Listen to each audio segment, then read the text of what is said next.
Hello, Overclockers, and welcome.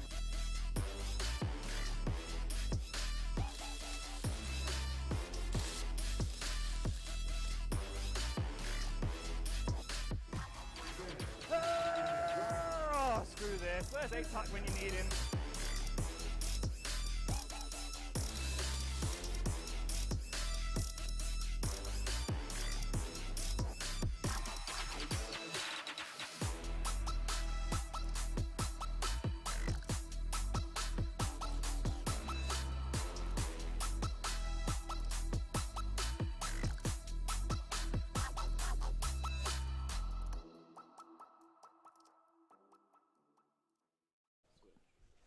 Good morning, gamers, and welcome to the final day of Epic 40 of the CS2 tournament. We've got an absolute banger of a series between two of the top three teams here of Make-A-Wish and K10. Now, for those who aren't aware, obviously, Index yesterday, he got caught, desperate to get his hands on the incredible Intel graphics cards, the Raytech switches, and yeah, he's had to flee to Canada to avoid Epic Land security. Fortunately, I'm joined by Hanno, filling in the spot. He's going to do more than a serviceable job. Are you looking forward to this game? I am, and I'm not going to be doing any such thievery or, Epic Land security can stay away. I'm not going to do any of that stuff. I've seen what's happened to Index, how that career has basically ended from last night's experience. But no, I'm looking forward to today's game. This is, of course, the lower bracket final. Winner of this does head onto the stage later today for potentially glory, although if it's LVN's team, he'll be coming second anyway, so it doesn't really matter. Yeah, so the second place curse, LVN, the last few times he's played Epic Land, managed to get it to that grand final, both times falls short, comes second place, got a reputation of having that second place curse, but in this situation he comes into it, not even the second best team here. Could it be a second place blessing rather than a second place curse? That's the question. Potentially. I mean, he is coming in from the upper bracket into this match. So we're looking at a situation where they are favoured if you just look at the bracket. Although in terms of seeding, we would expect K10 100% to be going through. But LVN's mix, they maintained their win all the way through the upper brackets. They obviously lost to Raptors last night, but they're now down here fighting for a rematch potential if they could just knock off K10. And K10 had a tough game yesterday. They were playing against the Soulsland lot, who put on a very good display.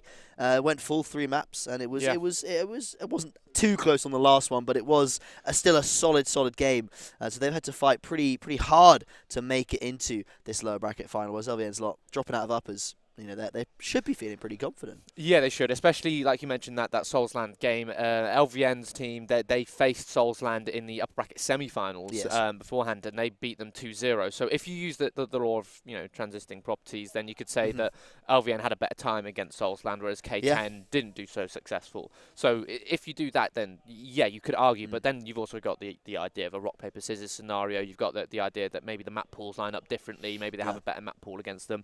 Who knows? It's hard to tell, and especially like we mentioned, K10 coming to this as the second favourite team to take it, just behind Raptors. In reality, they're only one of the two actual teams we've got here at Epic Land. Majority mixes, despite having 32 teams signed up for this tournament. But yeah, this is going to be a really exciting game, not only because of that, but also if you talk about the maps, both of these teams share the fact that they permaban Inferno. Yeah, one thing to mention about this veto is, I was going to say it might get banned out, but K10's been looking really hot on Anubis this event so far, and as we see that actually get picked by them as their map of choice. But let's run through this quickly. We've got Overpass and Ancient removed. I believe Ancient was one of the maps that was the map that K10 dropped yesterday to Soulsland, so they're keen to get that out. LVN would be looking to exploit that. Yeah, it also makes sense because Ancient has always been an LVN home map. In all of his teams, he's always made sure it's probably been their best map in all the lines had in Phoenix and 7 AM. They've loved Ancient all the time. Yeah, so that's gone. That's a good ban from Adam JC there. We're going on to Vertigo for the first one. LVN's lot looking to play on the UK Classic. Seen it so much, the RMR, seen it from so many of the UK teams. So far, this event has by far been the most comfortable map. It's been really sketchy, especially on their CT side, but on their T side, the heroics of Vacancy, especially pushing up that ramp, getting multi-kills. As long as he's on fire, then Vertigo is a good map for them. As long as he's had a few hours of sleep. The clocks have gone back. We've got an extra hour, Should be on form this morning. They obviously arrived a little bit earlier than the K10 lot this morning, so they've maybe had a little bit more chance to warm up into this first game. I was speaking to LVN. He sat there playing Rocket League, waiting for K10 to show up like, well, I'm ready for the veto, but I guess K10 just aren't taking it as seriously as we are, you know, as he's playing Rocket League. And then Adam JC just strolls into the hall immediately, just in time to do the veto. Yeah, we obviously had Mirage and Inferno drops at the end there, with the final aside map being Nuke, of course. And that's another one that we saw K10 on yesterday against Soulsland. They did actually manage to win that. It was 13-6. It was a decently gap in the scoreline, so K10 feeling confident on that. But again, LVN's mix might be potential for an upset there, but I think we would, if we do get to the full 3 maps, I think we would start to favour K10, especially 100%. You mentioned it to me earlier about how an organised team tends to find more success on a map like Nuke, where you have to do those set players. Yeah, I think with this map pool for Make-A-Wish, if they want to take this, they need to take it into with Virgo and Anubis. I think they lend to the playstyles being a little bit more mixy. Anubis doesn't have much map control for you to work, but it's also not execute heavy. It's still quite default heavy, and taking those individual duels already close to the bomb sites, because again, no map control to actually work, can favour that mixed team. Nuke, on the other hand, like you were saying, it's very execute heavy. You need a lot of set sort of rotations to be able to cope with any sort of T-side shenanigans that happen. You need to be well drilled on that map. Whereas the same can't be said for Vertigo and Anubis. They're very simple, quite one-dimensional maps, and they do lean quite well into the Make-A-Wish map pool. Yeah, we'll have to see. Of course, this is, as we were mentioning, the lower bracket final, so a lot on the line for these teams. They're going to be trying their best. When we were looking at the lower bracket final last night, I mean, it was very, very late, and it was dragging on a bit, but I was incredibly interested to see how far this Soulsland team could go, just to touch on them for a minute. They were having an incredible season, especially for a team that no one had really expected. I mean, they were a high seed, but no one had really seen them before. Seed, but they came top 4. I think that says enough. That it does. It certainly does. There's been quite a lot of upsets here at Epic 40. Was it Group B that had that sort of tie break between three teams? It's always a pleasure to see these teams at Epic Land fighting it out for one of those teams that was in the tie was K10, who are not currently fighting for top 2. So we could be looking at a stellar Epic if this game and the final do turn out to be banger games. But we'll find out in a moment. Yeah, and you can hear the screams just in the crowd are screaming, just a big let's go, you know, getting themselves hyped, ready for this Vertigo game. We're going to kick ourselves off with the pistol round here. We've got K10 starting on that CT side, with it being Make-A-Wish's map pick. 4 sets of Kevlar, and we've got Julies and a Flash dropped over. Heading 4 players over towards this A site, and Make-A-Wish, they themselves, 5 players barreling up. 4 sets of Kevlar for them, Smoke and a Flash. It looks like it's going to be that fast Ivy play. We're running straight into the boost is there on the, and William doing huge work with the Julies. Big Un as well, a star player in the game yesterday against Soulsland, performing yet again this morning. Had a good night's rest indeed. The rest of these K10 players in position, but actually Williams dropped there, and LVN, the second place champion, as he is so aptly named, does grab that bomb and get away. The trade has very much gone in favour of K10 here, but Big Un with maybe a little bit of over-aggression there has been dropped, and Make-A-Wish might be able to pull something back out of this round. LVN is actually holding behind, coming back towards the ramp, but now alone against 3. Does have the bomb on his back. This entire time, Zai's been making a distraction over towards this A site, keeping these 3 players here, but LVN's making his way into the middle. He's going to isolate that fight versus Adam JC, take him down. That sets himself up in the 1 versus 2. Plenty of time on the clock for him to reset these fights and try and isolate another 1 versus 1 duel. The issue is being on 12 HP, a single stray bullet from any of these guns is going to take him down. It's going to be shifting up through the 1-man corridor over towards the B side, which is going to be open. If he can get a bomb plant down here, that's already a victory for the Ts. We've seen a lot in the recent meta, some T-pistol rounds, especially from the pro teams, with the sole intention of getting the bomb down rather than winning the round. It looks like they might give it to him. They're a little bit far back now, though. If he does go for it there, we will be getting the bomb down, though. T's having that combination already, as you say, an economic victory, but he will be picked off. We can hear K10 already going wild. It's 9 o'clock in the morning, does not matter. The energy is there, and K10 very happy to pick up the first pistol, especially after in that Soulsland game. Across the full 3 maps, they only managed to pick up the final pistol of that series, so they were looking a bit rough yesterday on their first round plays. A perfect counter as well, going for that stack with 2 Julies on towards Ivy, directly countering an Ivy hit from Make-A-Wish. And with those shoutings as well, K10, they've got members of staff here behind them, especially Ethan Flosey. He's making plenty of noise, more noise than any of the players, I think, this entire event.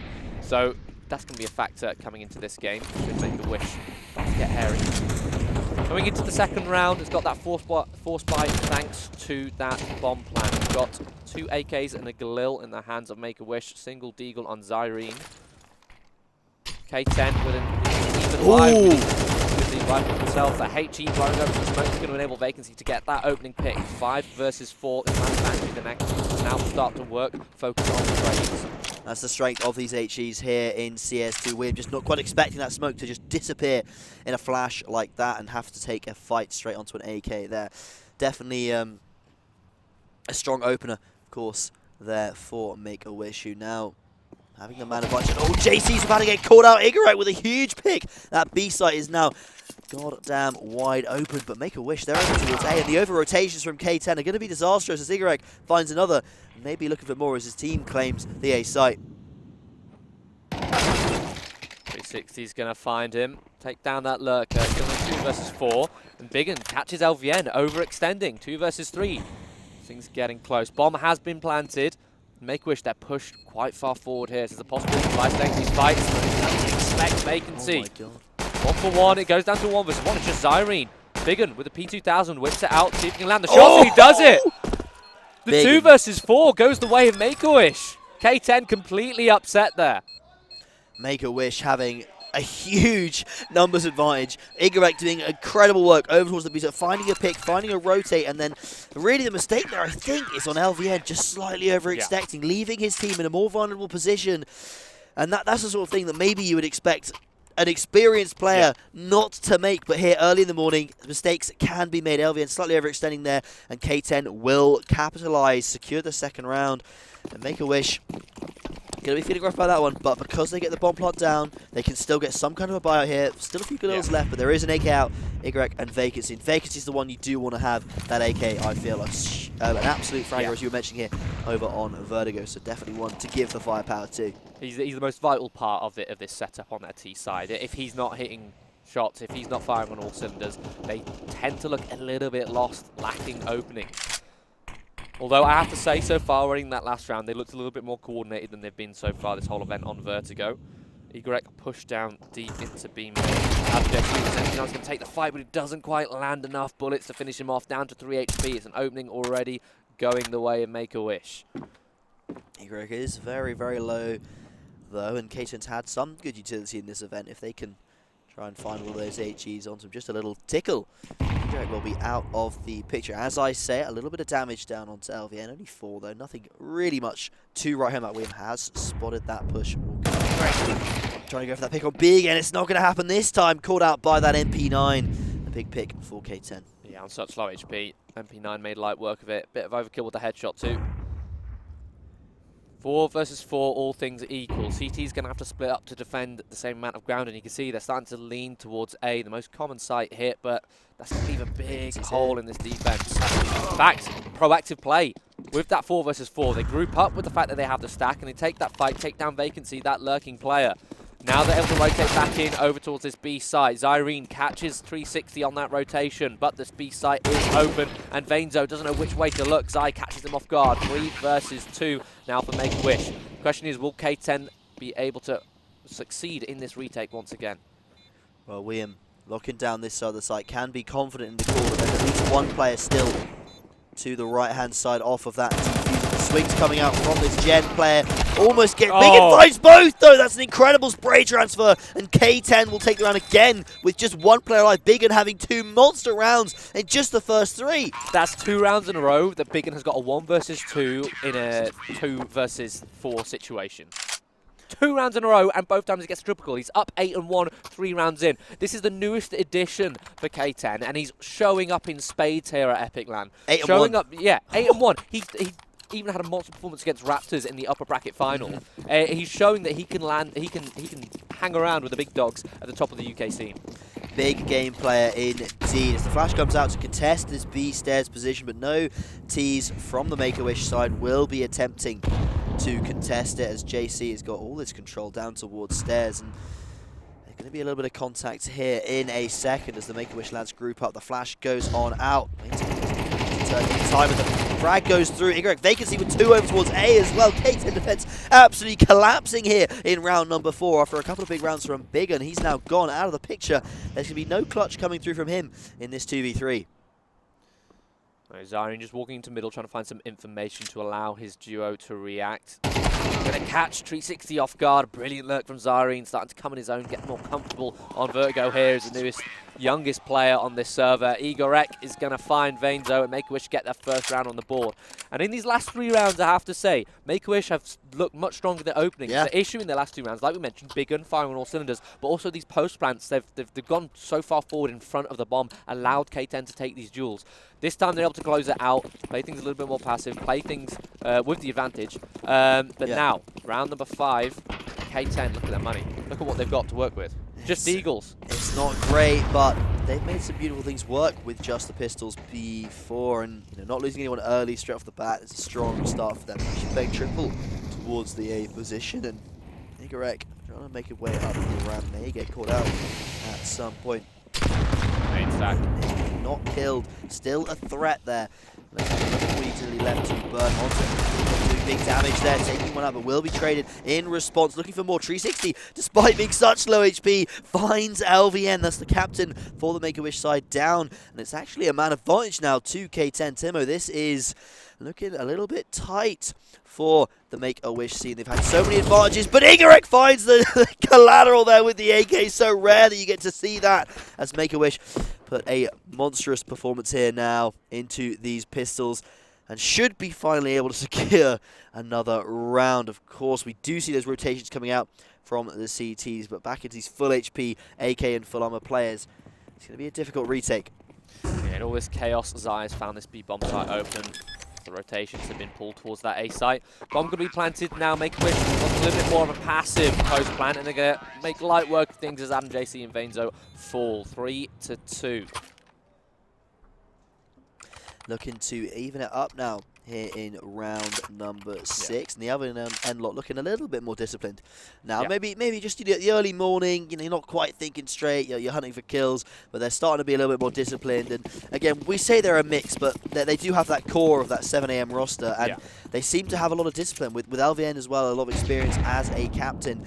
They play very, very smartly against these more structured, organized teams, so never to be discounted. The push comes out from K10, just the USBs, but the molly is perfectly in position. Burns gets the information as we see the players from Make-A-Wish running up towards A, but LVN wants the kills. Farmer with the MAC-10 getting that cash in hand as K10 is knocked out and the score equalized.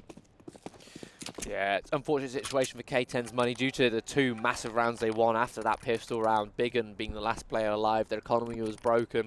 Forced down onto pistols with that force bite, and now having that eco, all things are tied up. Coming into round number 7 though, managed to get these M4s out. No open play just yet. Again, it's Adam JC who's been picking up that AWP with the lack of flicky here for them. With a decent amount of utility, but in the opening stages of the round, it's being burnt very quickly. They've only got 4 smokes left, sorry, no Molotovs. The minute 30, Make-A-Wish plenty of time to try and eke out an opening. Utility traded towards the ramp, they're just leaving vacancy again to lurk here. This is his part of the map. The rest of the players grouping up towards B to see if they can try and abuse this site where Adam JC, 6, lying in wait.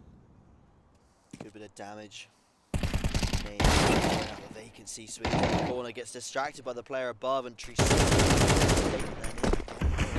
JT towards B. It's going to be happening a little bit too often. Unable to turn, mispositions, and that is 2 picks. B site wide open, the 3 on 4 now. K10, a lot of pressure here on this retake, although it might be a situation where you do stop to think, is a save in order here, Timo? They're going to stay around, see if they can find an opening, and there's what they need. They know that Zareen almost always lurking towards middle. Even things out into 3 versus 3, bomb only just going down.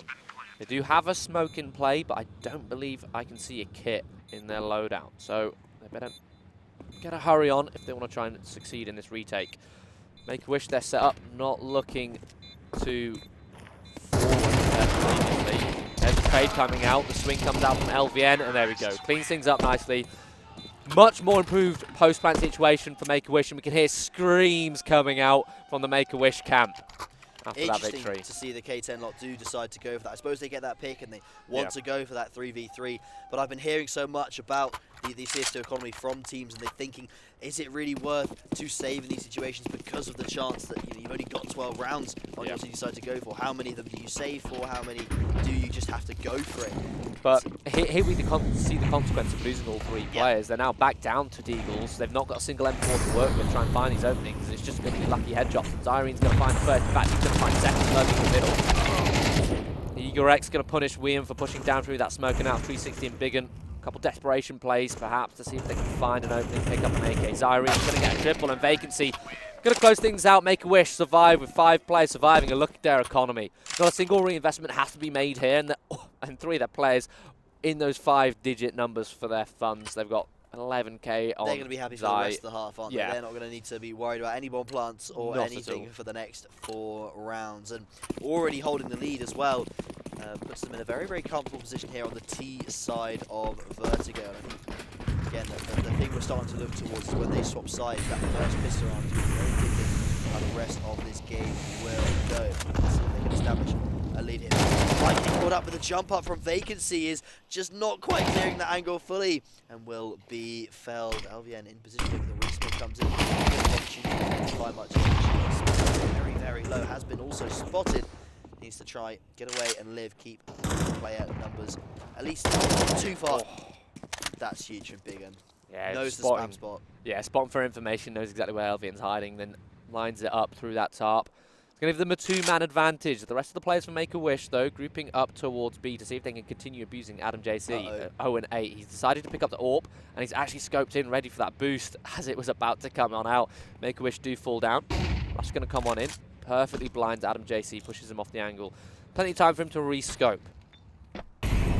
Utility being thrown. Make-A-Wish location is known, so K10 happy to stack. 2 players towards B, 2 players towards middle. All the information they've gathered on A. Adam JC finds his first frag of this series, taking down Igorek on that AWP. Big response in towards mid. 360 though. Yeah, does complete the trade. Too strong. Spotted JC. Spots the jump into smoke. Zyrene will go down, and K10 shut down Make-A-Wish's 5-round streak. But unfortunately for them, they're going to have to keep doing that across the rest of this half. As we mentioned at the start of that round, the money's good. LVN's lot are going to be buying, and Igorek actually picking up a Krieg there. The SG553 coming on out, the scoped rifle. Let's see if they can get some damage done with that over on Igorek. A little bit of testing towards mid, but that's not going to come to anything. We've seen most of the Make-A-Wish players stack towards the A round position. Usually they've been sending a couple there. This round is swings. They need to put a few more players there. And the last round, of course, LVN and Vegas had a hell of a time trying to contest that position. Yeah. See if Make-A-Wish give up any openings here, and that's what made the last round so easy for K10. Very reasonable with the information they had. Just playing things slow, not wanting to give anything up. If anything, they've actually played up towards the middle, see if they can find an opening there in contact. At the same time, though, Make-A-Wish is starting to progress up towards the ramp as the smoke fades. Flashes come on in. K10 know the timing. Looks like they're going to try and swing. The utility comes on out, and they catch Igorek off guard. They catch Vacancy too. Immediately another 2 openings. Make that a third as Biggin gets a double. That's the A site, the A contingency of this T side default. Falling apart. It's just Zyrene and Zai in middle. The rotation's going to come thick and fast. In fact, they've doubled up. 3 versus 2. It's only a 1-man difference. Vainzo going to find the trade. Zyrene spotting the shadow. Oh.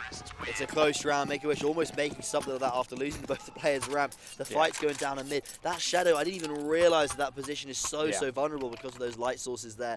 Completely exposing where that AWP was located, allowing Zyrene to go for a quick kill. Unfortunately, not quite able to close out that last player who was at the back of that CT position. But we've equalized yet again. Make-A-Wish, well, it's 2 rounds left of them for their T side. They'll be able to buy in both of them. K10 here, they've got the cash for this round, and if they do lose it, they'll have a little bit left for the next one. So no economy is going to be broken too badly off of this round, but whichever team does manage to secure a lead in this half is going to be looking towards also getting that T, the next around pistol will be very, very important at this stage of the game. Nothing too quick coming out here at the start from the T's, just holding back a bit. We've seen a little bit more, less aggression towards A round, actually. They've gone for a 1-2-2. They've not found too much success towards A, so deciding to start working B in middle.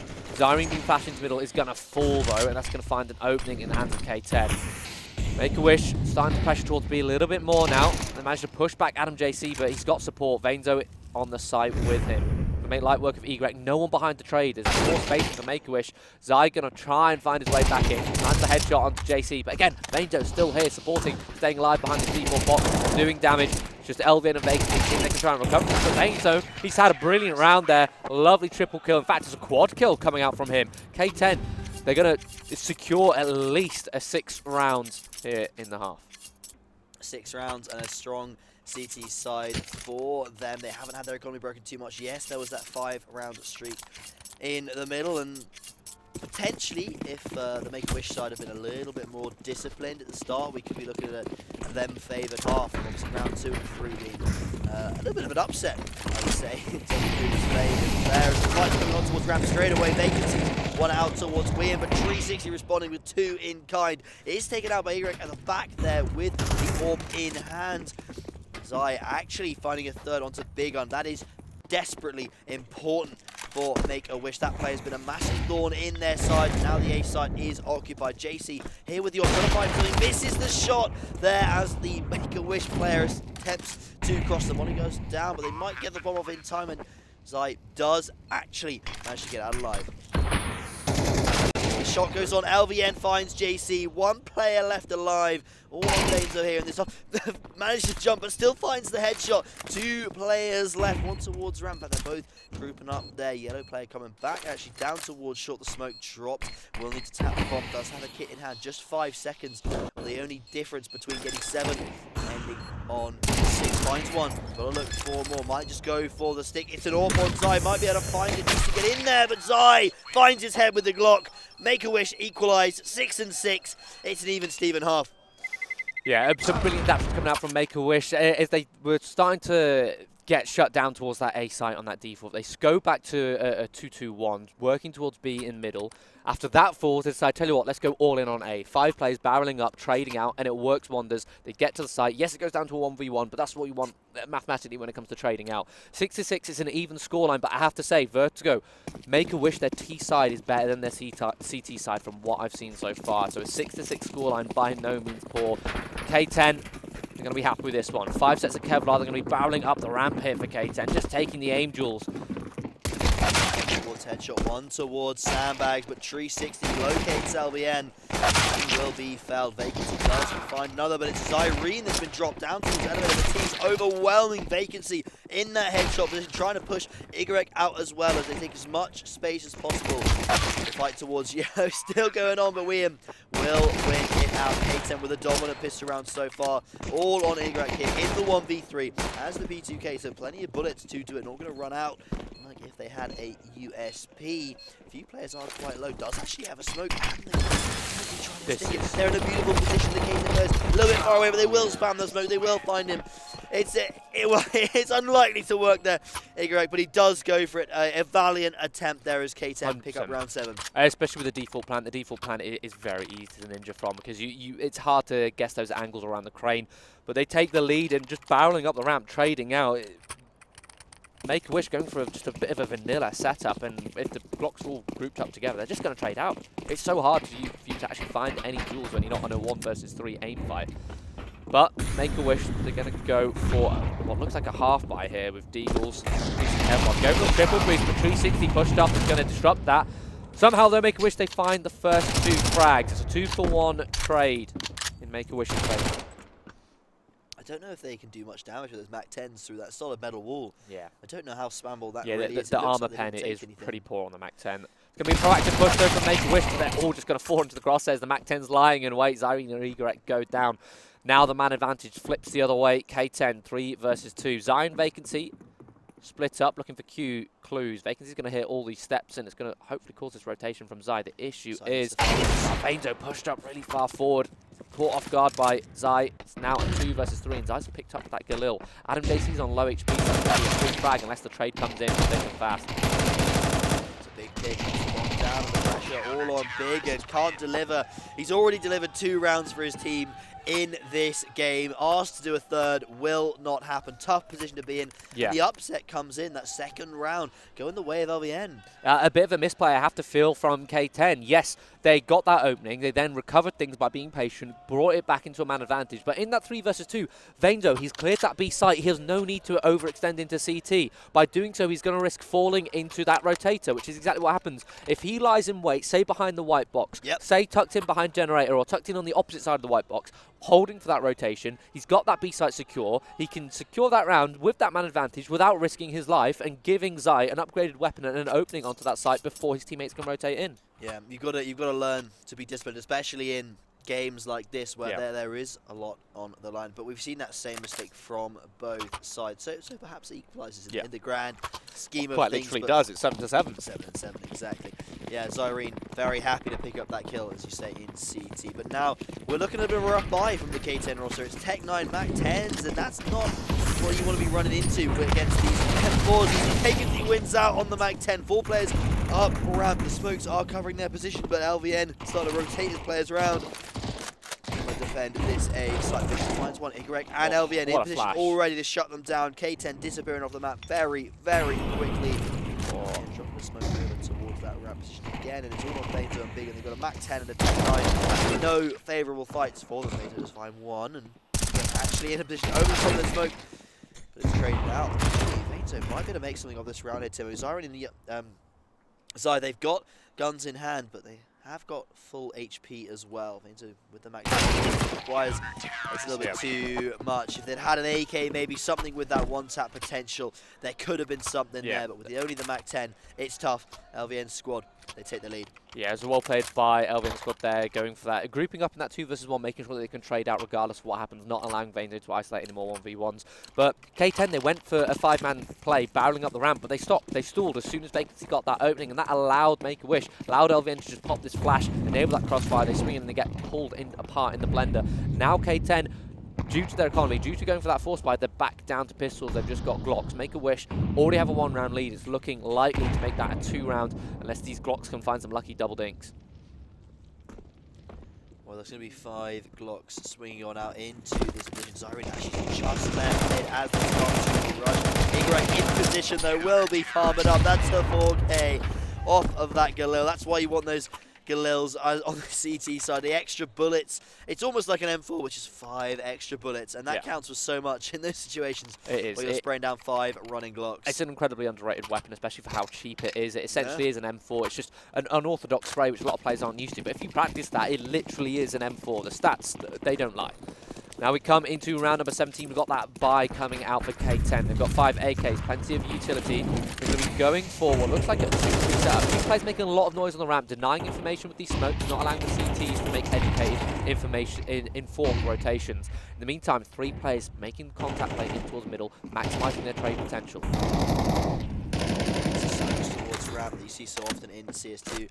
As the push towards mid is about to come through. Swings out. It's just Igorek left alone by his team to fight this against 2 AKs there. Biggin is going to come out on top side, trying to fight this position towards Guardian, but has to fall off from the utility from K10. Again, this is a full fight. Oh, Vacancy spots one. May not want to challenge that alone. Backs off towards A. The Make-A-Wish squad has been split in half. It's all on K10. They get to choose which side they want to end, and it's going to be B, Timo. There are 2 players here. They've managed to cross. Zai doesn't know. This is disastrous. This player towards 10 going to get split in half. Down goes Zai as the site of B completely left open for K10. The trades have managed to somehow go in the Make-A-Wish favour. Vacancy picking up 2 quick kills there in the middle. But Vainzo's still there. Gets the kill onto Zyrene. Favour towards K10 as actually... we do see a CT coming up behind them on towards B. Find this pick as JC, the captains, face off, and Adam comes out on top. Yeah, really well played with the rotations here. It's just Vacancy in this 1 versus 3. The money, while a couple of players have got plenty on Make-A-Wish, it's not perfect. If he doesn't find anything here, I should hope that he falls back to save. The setup is looking strong for K10, a perfect bait and switch. As soon as any of these players take contact, someone can then swing off and trade. Walking in, he's going to find his player first, and he's not even going to land the shot. Vacancy goes down, and not a single player survived from Make-A-Wish. I really wish he would have gone for the save there. But a brilliant round from K10. It almost looked likely that Make-A-Wish had the rotation, had 3 players almost stacked just outside of middle. But K10, they freeze, they take those jewels, they wait for any counter swing to come on in, and then the 2 players who are over towards A, they reset, they rotate over towards that B site, and they capitalise on that information, that rotation that was caused off of that B site, and they find the perfect time to catch Zai off guard. It's one of the weaknesses I keep mentioning about their Vertigo CT side is Zai plays that B site so passively. He doesn't play for information whatsoever. It's almost as if, yes, he's valuing his life, which is good from an anchor, but he doesn't have confidence enough in his ability to just lock down that site, so much so that he's relying on his teammates to come in to support him so that he can take favoured duels rather than trusting himself. And I've seen it time and time again, getting timed out by people just walking up that ramp, and K10 abusing that by causing that rotation, by causing that distraction in middle, and it works perfectly. 8 to 9, just 1 round separating them. Make-A-Wish emptying their bank account to afford a buy here. Zyrene and Vacancy on MP9s, getting a little bit aggressive towards the ramp. In a 1-2-2 setup here for the CTs. Suspected has come out, and that's a pick straight away. They drop. Again, they need to get those MP9s close because they couldn't save any rifles in the previous round. Unfortunately for them, they are unable to win those tight duels. It's a big response, but it's all going to be about this mid. Zyrene one out.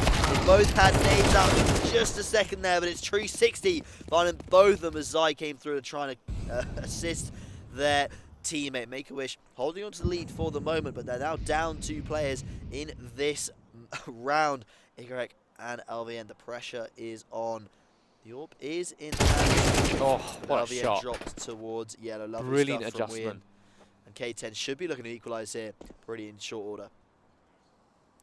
Yeah, just Igorek clutching onto this AWP again. Their bank account is empty, so if he can save this, it'll be really impactful. But 360 is not going to let that happen. K10 tie things up, but also break the funds for Make-A-Wish. I don't think we've seen any saving so far in this game. I would suggest maybe that no saving is not the answer in CS2. There's definitely a couple of rounds where we thought maybe it would be the play to just get one gun out. You know? It's so it's so useful. It can make a massive difference when you're ecoing. Say this exact round, if they just had 1 rifle, 1 AWP, 1 M4, set that up for success, get it on a boost, find an opening pick, drop a weapon over to the drop that weapon, find a weapon you can drop over to.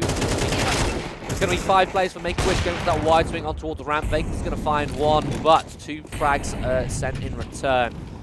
One player tucked it in towards and tucked in towards the cubby. Smoked himself off just so he can get out, group up with his teammates. 360 might go down in second on low HP. He's just about able to escape, and he's going to find himself up this ladder. He's going to hear all these steps from the B site in the hands of K10. Spots the legs. The shot, and actually Igorek has managed to secure an AK, and this is the sort of thing where you think he probably wants to get that out of this round rather than going for something that actually will be taking the fight as JC's head falls off his head. Bigger of his body, even your head can't really fall off your head. Vacancy though, and Igorek, if they can get another gun on for Vacancy or even try and find something out of this round, that would be massive for the CT side who are a little bit on the cash in the hands of Vacancy.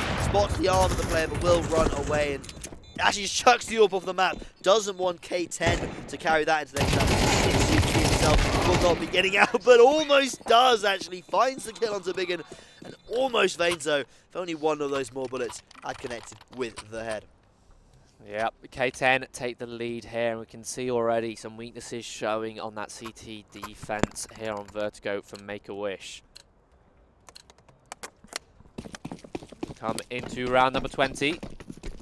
And again, we've still got a couple compromises. The economy just isn't quite there for Make-A-Wish here on the CT side. They've got an MP9 in the hands of Zyrene. In fact, they've decided to gamble, completely leave that B site open. I said Zai plays passively, but this is the next level. Not even playing mid. It's going to be 2 versus 2 in the mid positions. Both the teams start to clear out the close angles. They're going to run stack. They just left that double stack just as they were about to be swung.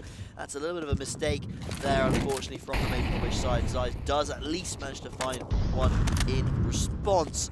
Make-A-Wish, that could have been a beautiful play for them. Could have resulted in a 2-man advantage. At the moment, it's just the 1. As we do see over on towards A, it's just LVN left towards that top of the ramp. Vacancy all the way out towards yellow and gap. No one from K10 yet making a move up this position, and actually they're going to be leaving over towards B. They realised that 2 players were towards mid, but the rotation has come out. Yeah. There is 1 player here. They know that they took down Zyrene in middle. They know that Zai was also spotted there, and with Zai playing so passively, they know that they can just creep up free all the way up to the site, and it's only just now on that generated duel that we get the information. They already have the site for free because of how passive Zai plays. Smoke deployed to try and block the vision. Zai's going to push up behind it, but at the end of the day, the site is there. Bomb should be planted, and that's funds in the hands of K10. 3 versus 4 retake. They've got a flank coming on in. K10 are going to see if they can find an isolated duel, and there we go. Bigham finds Egrek on that flank. It's now just these 3 players to come in through CT. K10 can focus their sights towards CT. There finds one, Bigham finds the other, but it's Zai, the player that stayed alive, played passive, and waited behind those smokes. Lives just on 15 HP. Make-A-Wish very, very keen to secure that round, because look at that cash. They have secured the round, of course, but because they lost so many players here, Timo, they do not have much in the way of a buy here. Should be able to drop over Zai, but the LVN and Zyrene going to be a little bit low on that cash still, and MP9 coming out, Egarek as well. The same can't be said for the funds on K10. With that bomb plan, it guarantees that they can get full utility on pretty much all their players. And like you mentioned, with that passive play from Zai, yes, they've got the man advantage who can go for that retake, but it does get hairy. It does allow K10 to have that bomb plan. Now we come into round 21. K10 still going for a little bit more of a default with a bit more presence towards middle. They've got 3 players lying in wait, holding for that aggression. I wouldn't be surprised if, as the clock ticks down, as this smoke fades, as the initial utility disappears, they go for a 1-3-1, go for that contact play in middle, try and abuse it.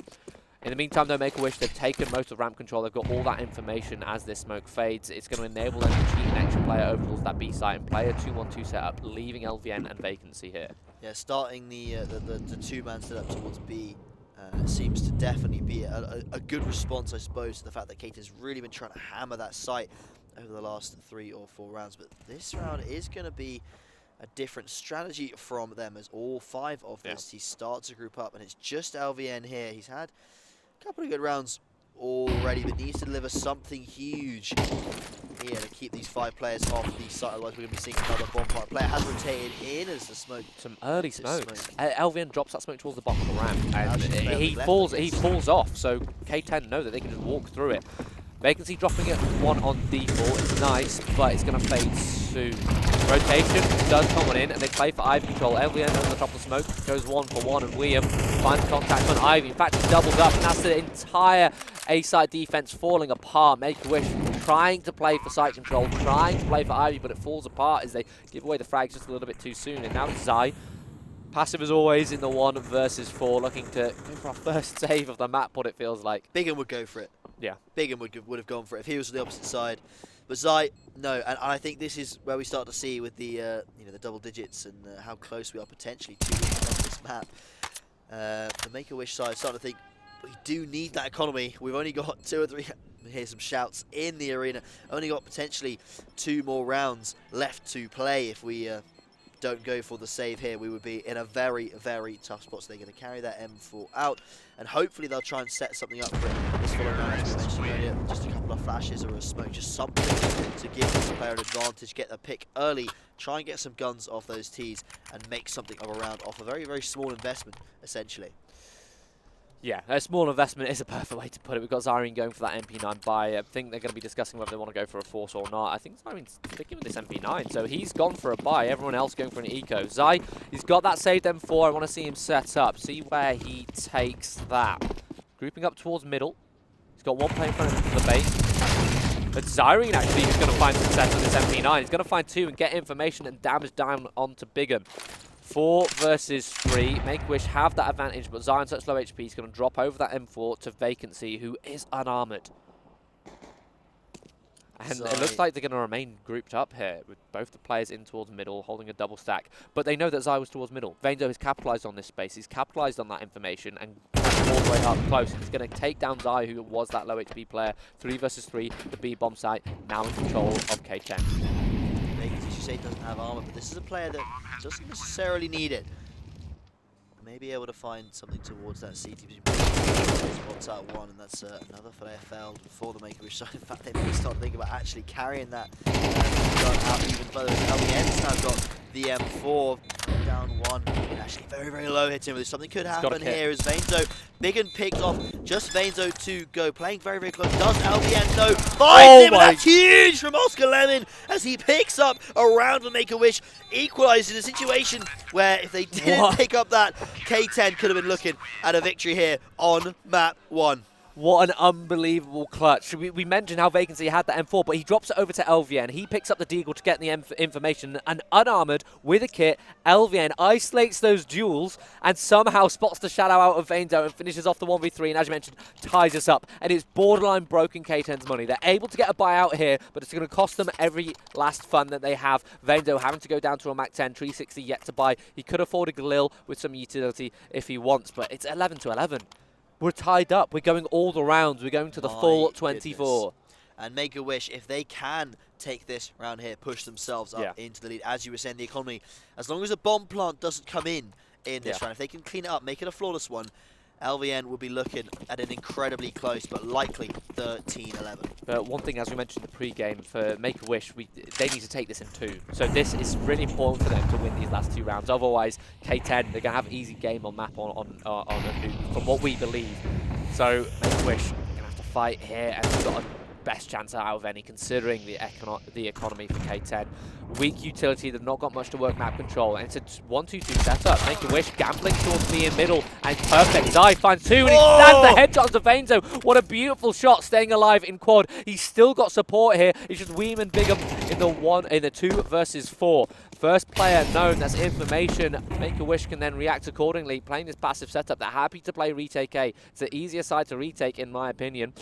If they do decide to play just 2 and 2 on the sites, that may allow them to try and prevent this bomb, which should deliver them something more, but Greg felled towards B. The rotates now coming on out Make-A-Wish. They need to respond to it, but K10 taking it slow. They've still got 50 seconds on the clock here. This round's been quite quick, and I think K10 are going to use this time just to put a bit of doubt into the mind of Make-A-Wish as they start to move LVN back on over towards A. They're going to group up. Still here though. Yeah, they're going to group up 2 players, maximize their trade potential. If they find a 1 versus 2, trade out, worst case scenario, then they can set up that last player for the 1 versus 2 clutch. Going to be walking onto the site here, and they found a perfect time in Make-A-Wish. They've decided to leave the B site. Group up to get information towards middle. Steps going to be heard. Weem's going to get this bomb down.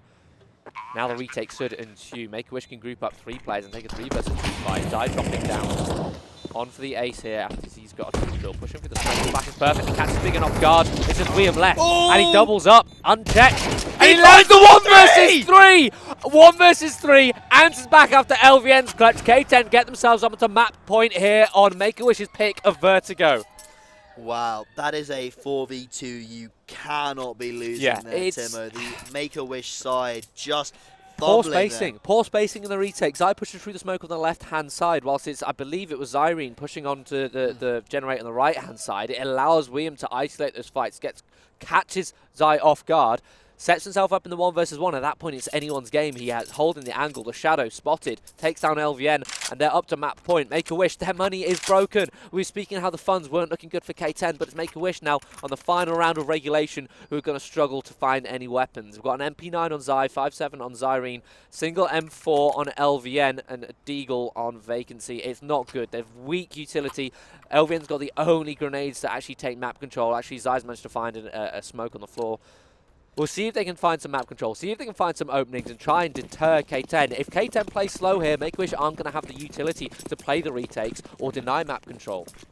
And K10, a team that should have identified this, they will be thinking along the same lines as you there and should be, again, not trying anything quick. And they aren't going to be. They're playing it slow. A little bit more people starting to group up towards this ramp that we've seen in previous rounds. They've tended to leave this A position mostly uncontested. As soon as the utility fades out on this A site, it's so easy to just walk up and trade, and even more so when you're up against weaker weapons.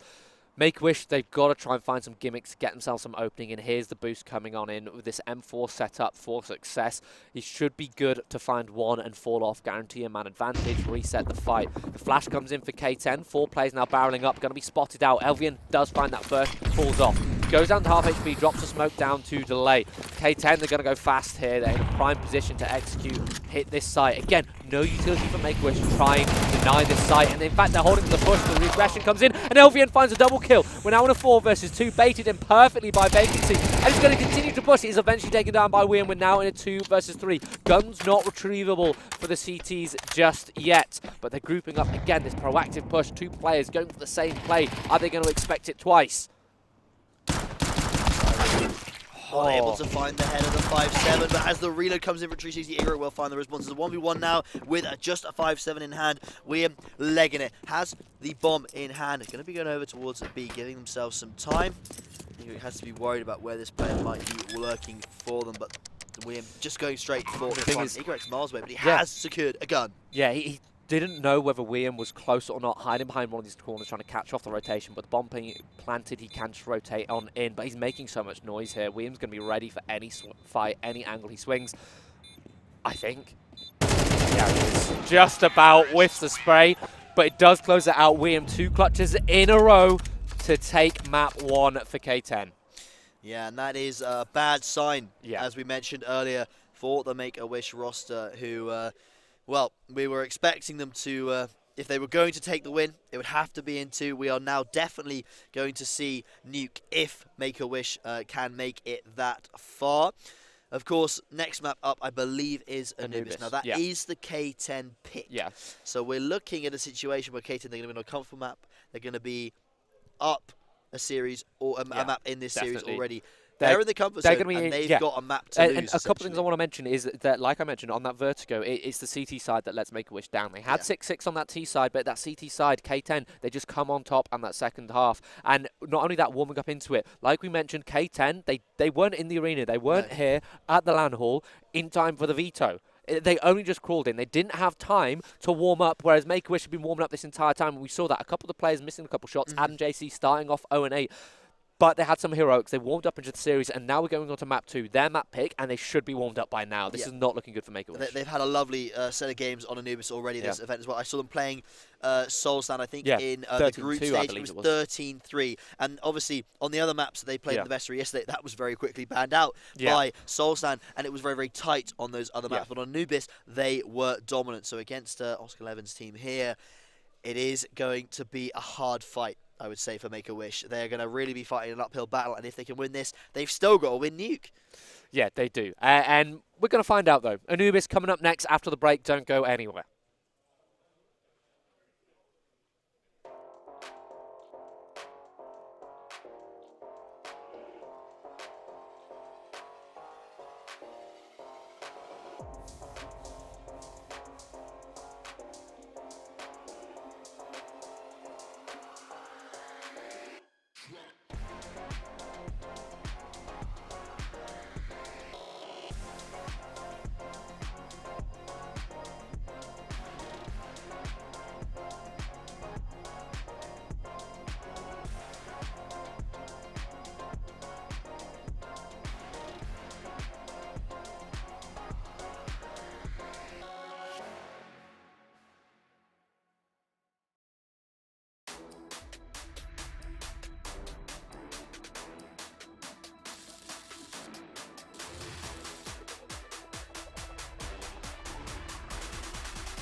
Hello, Overclockers. Welcome.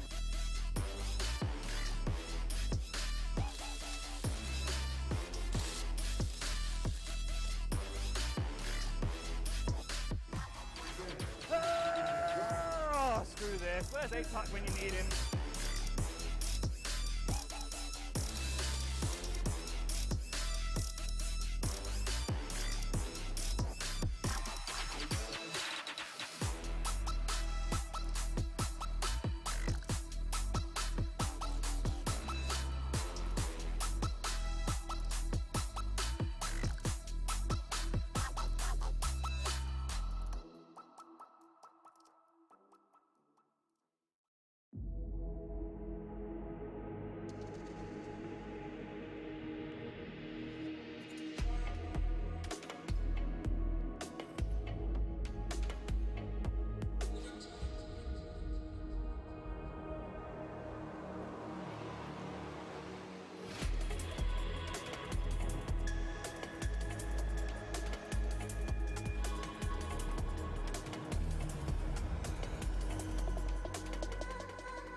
Welcome back, everyone, to this absolute banger of a best-of-3 series between K10 and Make-A-Wish. We're about to go into map 2, which is Anubis, after K10 managed to take Make-A-Wish's map pick 13-11 in a back-and-forth series.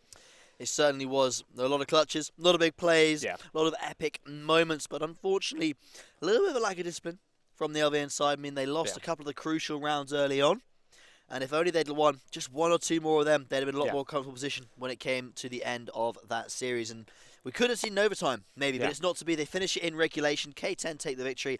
And now we're here on Anubis. Yeah, you said it perfectly there on Vertigo, that lack of discipline. If they'd had a couple more T rounds to secure themselves a good footing on their weaker CT side, they could have taken it. But as you mentioned, here on Anubis, a map which is by far K10's pick. They've had some incredibly one-sided series, even 13-3ing, as we mentioned previously. Who came fourth? Yeah, 13-3ing the fourth place team on Anubis, so by definitely a strong map for them.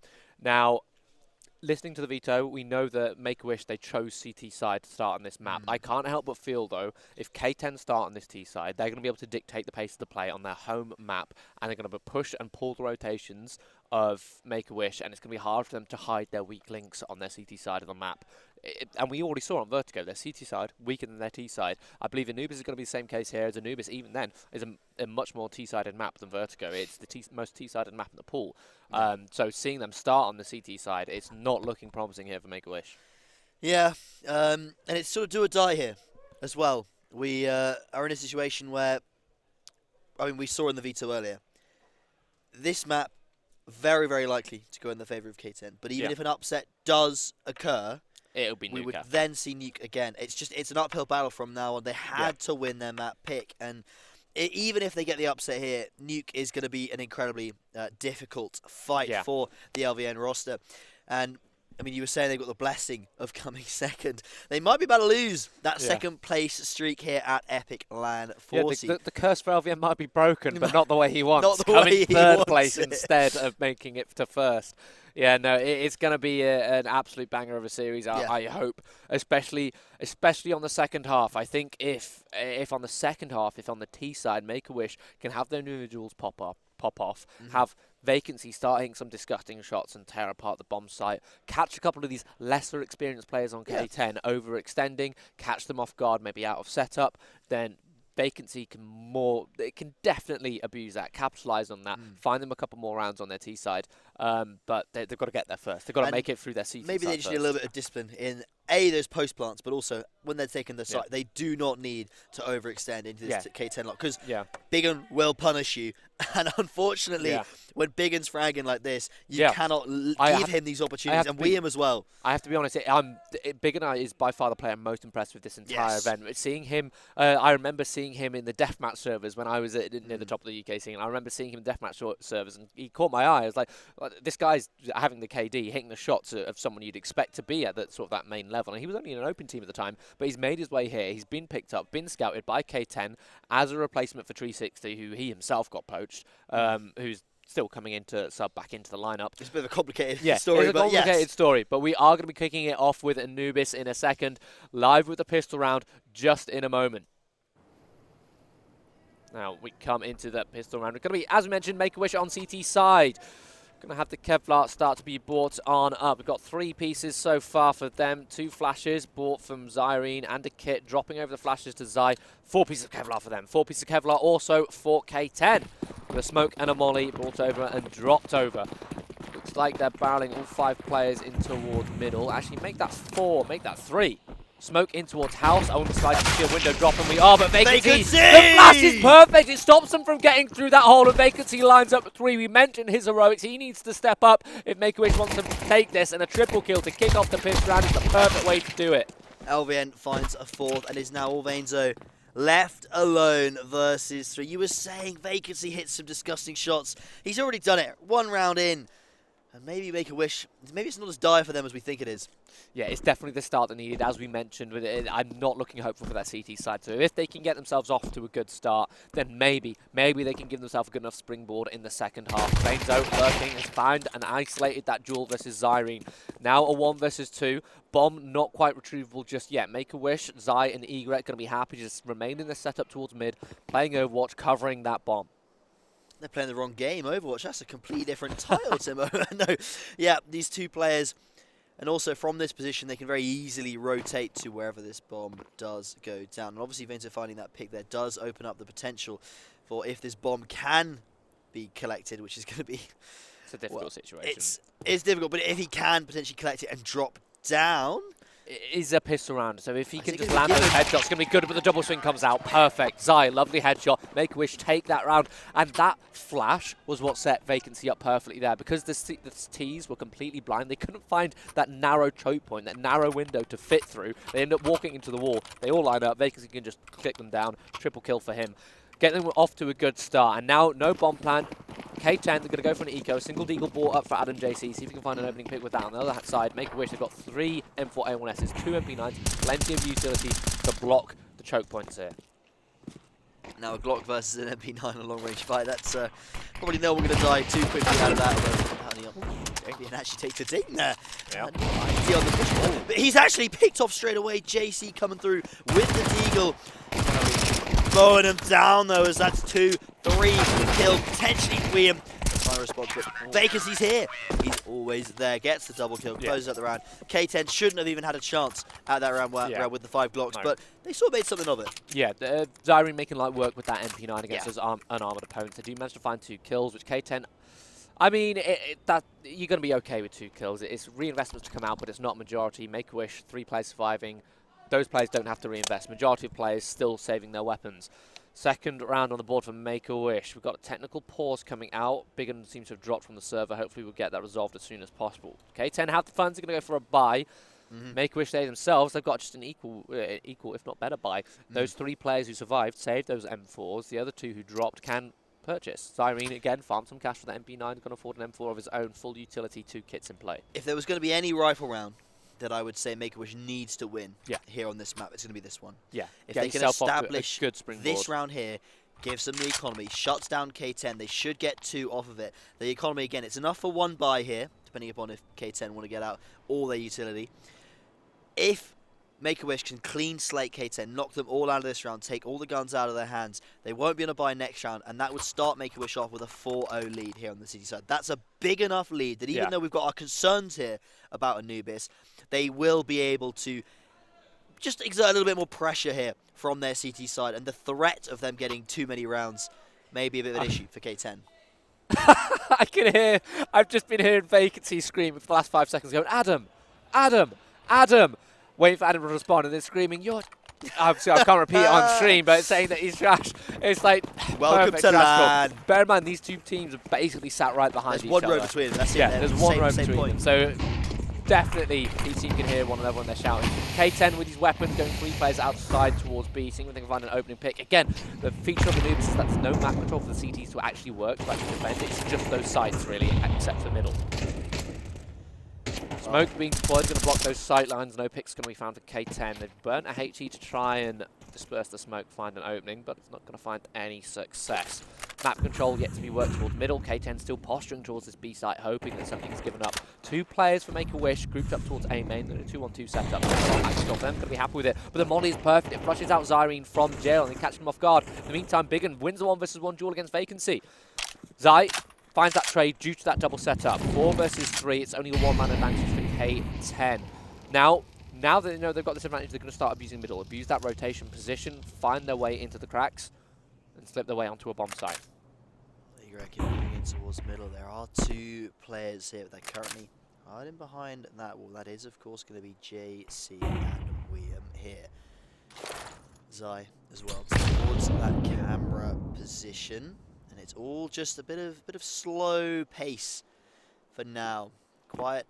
And stayed out. It's a big swing from Igorek, but actually JC takes his head as Igorek cannot find Zai quickly enough. Sorry, William quickly enough. Zai in position here, shuts down the 1. Knows there's a second coming. JC was spotted, but has to turn around and deal with Main. Vainzo shuts him down, but LVN in position. Again, they keep having nades out, but LVN's team keep missing as K10 secure a very, very vital rightful round. And the Make-A-Wish side, I think they're going to have to go for a force it just off the cash that they're looking at right now. Their money isn't looking promising. The issue is they didn't do enough damage to the T economy here to justify being able to go for a force. force and say, look, if we get as many kills here, we're going to have them broken. They're going to go for that force regardless. They do have 2 M4s. They can set them up for success, and this is what I'm talking about when you've got those experienced players with Zai and Vacancy, those heavy hitters. Give them those rifles, get them into this round, find a way to crack open K10, continue to fight for these rounds. Don't let K10 get off to a good start. But it's a complete switch up of things for K10. Yeah. Before, they went 3 players towards B posture for an opening. This time it's 3 players towards A, going for that contact, just walking in, guns out. Zai, though, is able to isolate a duel before getting taken down. In fact, barely taking him down by shooting him. Smoke's going to think that Molly, keep him alive. The man advantage, he's happy to just fall off. HG's going to ship him down just that little bit lower. K10 still posturing towards this site, seeing if they can find a flag. In the meantime, 360 managed to take down LVN. Holding that push. In fact, he takes down Vacancy too. Proactive play from Make-A-Wish is completely punished. And now Egrek, desperate to try and recover things, just walks straight into AbJC's crosshairs. Just signs Irene left in the 2 versus 4. K10 know where one of these players are, and they're actually going to try and punish this. Oh, Fainzo spotted him running away, and actually, for some reason, Zai's come up towards this position, trying to save that M4.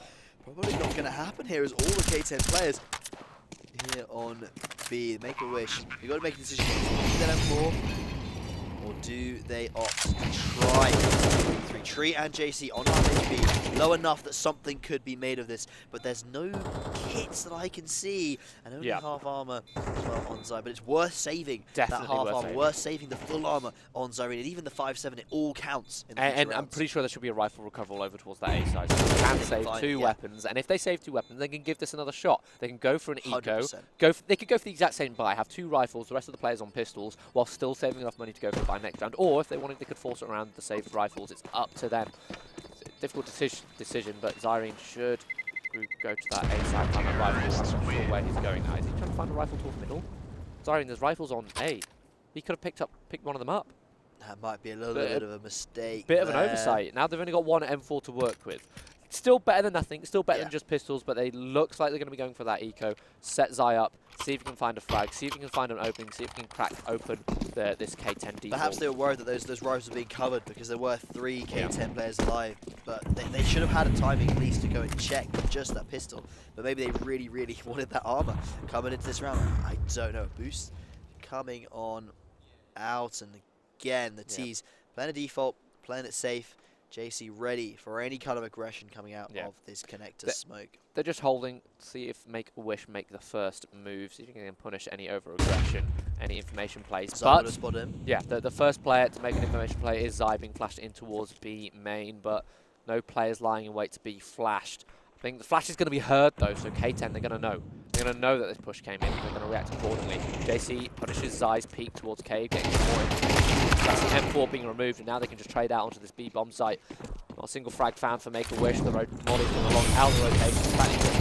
Through, but he does get taken down, doesn't find anything. 5 versus 2, making light work of things. Vacancy and Zyrene left to try and recover things, see if they can get an exit, get an upgraded weapon, save that into the next round. Yeah, but it should be, as you say, pretty much over for the Make-A-Wish side. As Zyrene dropped by Tree and K10.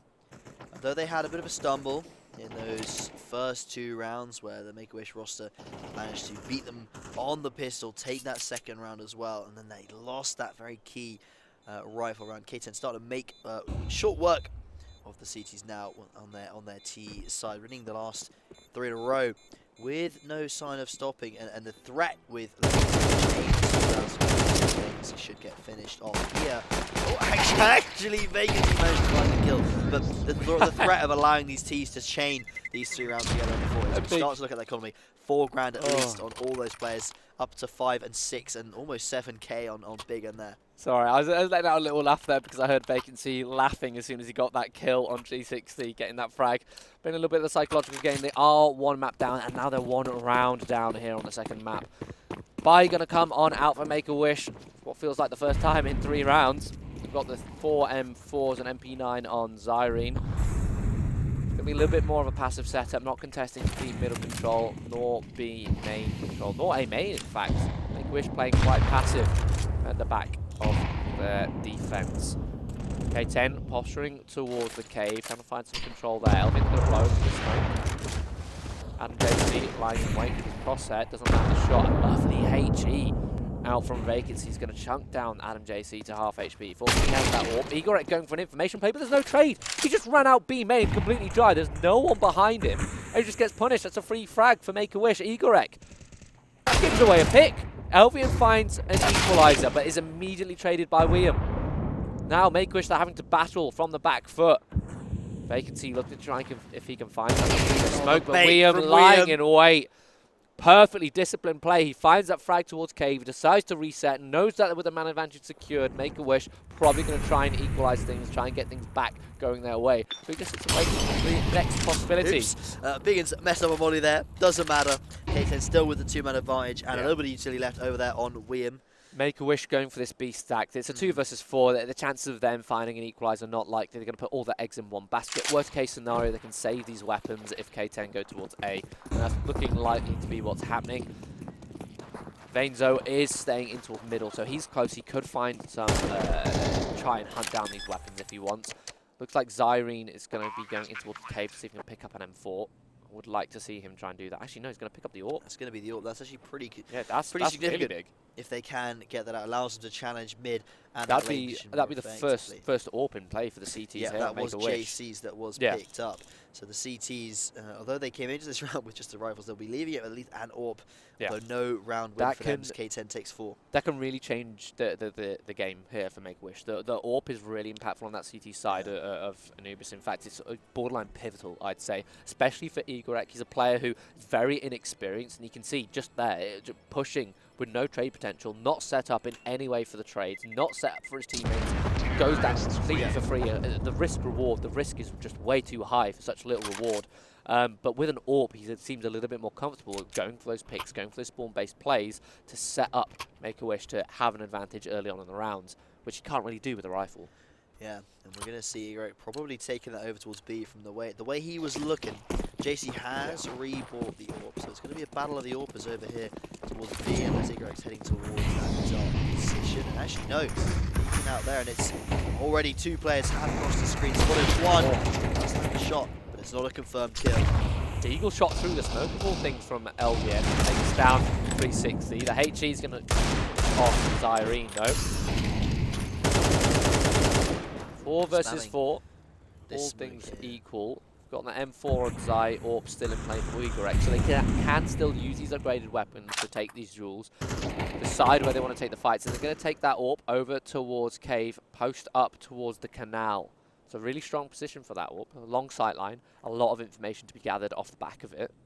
And we're actually going to see a challenge here. That's Weir, I believe, trying to swing out, and Weir missed shot from Igorek. Not ideal, but still has the information that T is there, and that the rest of them have not crossed that position. They could have gone the long way around, but again, when you're going to go for information like that, it's useful to know that all of lane is clear. It allows your mid players to be a little bit more aggressive if they need to be. 4 versus 4 K10 happy to play passive, wait for the over-aggression. They know that Make-A-Wish, not only with weaker weapons, but also in this even situation, the CTs have to try and find something to get back into this round, or they're likely to give that an attempt. Yeah. Looks like Make-A-Wish is going to be leaning towards this A side, going for a stack. LVN went for that information play towards B main, and he's cleared it all, but K10, they see that. They decide to rotate on over towards B, but this is great. He's rotating himself. He finds the first, but the trades come on through. Now locked out of the site, Zai and Vacancy trying to go for the retake in the 2 versus 3. Got possibility. Sure clear that left eye because Williams is lying in. Wait, will take the headshot through the smoke. Vacancy completely blinded with just a deagle in hand. There's no hope, is there, Timo? Surely they can't make anything of this round here as Vacancy starts to clear out towards Glyph. Will find one, but Biggin with a trade, and K10, they're up to 5, and they're starting to pull away, both economically and in terms of rounds. Well, we mentioned this when it came to Anubis, that it was the CT side that was going to be a bit worrying for Make-A-Wish. Yeah. And K10, they're playing very composed, very passively. They're just sitting back and waiting for the CTs to make a mistake, because it's so hard as a CT to work map control, because most of it is all in the hands of the Ts, off the bat, off the contact point. Contact points are that B choke point immediately at the front of the site. You can see already K10 have B main control in their hands straight away. And it allows Adam JC with this AWP with a good spawn to go for that pick and takes down Igorek. Rival AWP player immediately a man advantage in the hands of K10. Now they can just fall back, go to what's been working for them this rest of this game, is sitting passively waiting for Make-A-Wish to make mistakes, find that information to make an informed decision on how to close out the round. Igrek's been picked a couple of times here already over towards B, especially B maybe. Some of it is to just, you need to contest that space eventually, but if it's not working out, I think at some point you just need to smoke it and leave it and hope that they're not going to do too many executes that you're not prepared for. Now, Zai in a position to potentially find a pick here. There's no teammate with them to throw a flash or any kind of utility here. It's just going to have to be a dry swing. Will hear the drop though, and should be aware that the push is coming in towards me. Zyrene here. Wally goes out, and I think it's sort of a rough one for the teasers. They can smoke it to go on outside. One player, but there's just too many overwhelming him. And in a 1v5 anyway, nothing to be done. K10 make it to 6th as we hear celebration coming over from that side of the arena. JC, you said he was 0-8 last game? It's a different form here. 11 and 3. That's good for my fantasy. I've got him on my fantasy points. This is going to be going good. Not so good because I've got LVN and Zyrene as well over on the Make-A-Wish side. Now, the money is pretty much broken for Make-A-Wish. They're going to be going for Deagles. We've got a Nova in the hands of Zai. That shotgun, $900 kill reward. If he can find a single frag, put himself in a one-and-done position, then he would have paid off his, well, what he's purchased already. K10, again, starting to walk away with things as they have a 6-2 lead. Just walking that map control, playing contact, playing that trade potential, just creeping up into A main. And they're going to find that A site is completely open. They're going to find anything. And the fact that they're going to contact, the fact that they're making no noise in doing so means that Make-A-Wish is going to be caught off guard into this as the rotation comes on in. You can see LVN there rotates into the A site and he gets taken down. Fights though ensuing in middle. Zai's going to find one with that shotgun. That's going to equalize things into a 3 versus 3 and weapons retrievable. You can pick up that AK, pick up that AWP. And it looks like they might actually go for a save here. Lovely play by Zai though with a Nova there. Swinging out once, taking the half of JC's HP down, and then faking a second swing, knowing the AWP has to just go for the desperate play of shooting there and swinging on for the confirmed kill. That long reload on Adam's AWP is unfortunate. But yeah, K10 now in a position where I like they've got the round still, but they have given over little bits of key economy to Make-A-Wish. The AWP could be massive. This just got to make a play. Really important for Make-A-Wish. I like the fact that they went for this save. In the 3 versus 3, a lot of teams tend to go for it. But you've got no kit, you've got no utility, you've got barely any armor. And if you save these 2 weapons, there's weapons which you might not have coming into the next round, but also it alleviates that pressure on your funds. It means you can save that little bit of extra cash. And it means if you have to force buy in the last round, which is coming, it's just a couple rounds away, then you can get an extra rifle if your money's broken. Take luxuries like buying an AUG, a slightly more expensive weapon. In fact, they've gone for a double AWP. In fact, yes, they have. Vacancy actually rocking that towards the middle position. And yeah, an even smaller match with the double AWP is more than viable. It's not just a case of a gimmick. It is I'm not going to say meta, but it's one of those things where you can get away with doing it very consistently. It's not something that the teams can counter quite so easily, or at least adjust their play. HE smoke's going to be blown open, and Elvin's going to catch William off guard as Adam JC had his back turned, running away. That's going to be an opening pick going the way of Make-A-Wish off the back of that AUG. And off that pick, Make-A-Wish, they're going to be happy to sit in a 2-1-2 setup. They've got that pick over towards B. They've got that information that Adam with that AWP as the RGL pack player, not over towards B main. Mid control hasn't really been worked, so they've not had to pull a rotation over there. But this might be the worst timing ever. Zai walking off this A site. It's going to leave Igorek, but he's found the pick. Finds success, taking down the rival AWPer. 2-man advantage now in the hands of the CT, and the flash comes out, but Igorek, the perfect timing to click, takes down Bigger than Vacancy with that secondary AWP shine. He's going to take down Benzo on that lurk. It's now 1 versus 5, just 360 left here to try and deny a 3rd round for Make-A-Wish. I mean, K10 have secured a lead in this half. Actually, any damage that Tree does here is pretty impactful. Could be pretty impactful for the future rounds, depending upon the economy. But with just 2 rounds left now, the City should be quite happy with their economic situation. They'll be happy to buy. Yeah, both teams going to be happy to buy next round. We're going to have 2 full rifle rounds, regardless of the outcome of this 11th round. But it's going to be a 7-round lead already for K10. They've guaranteed that they've won the half, which is not promising for Make-A-Wish. Again, this is K10's map pick. They're already 1 map up in this best-of-3 series here in the lower consolidation final. It's going to be a fast play in towards A main. 5 players just outside. They get that immediate pick, but they decide not to react off it. They know that they pulled out this rotation that's caused a little bit of disturbance, and they're going to capitalize on that fast rotation for the T's through canals. They're going to hit this A bomb site. There's only one player lying in wait, and that's LVN. 360's going to push some aggression. LVN's going to line up one, but again, another trade. 3 versus 2. Utility's going to lock out these rotations. Tagging the molly is going to give confirmation that Zyrene is here. I believe Zy rotating in. His steps are going to be heard, so K10, they've got a fully informed decision to be made on this post plan.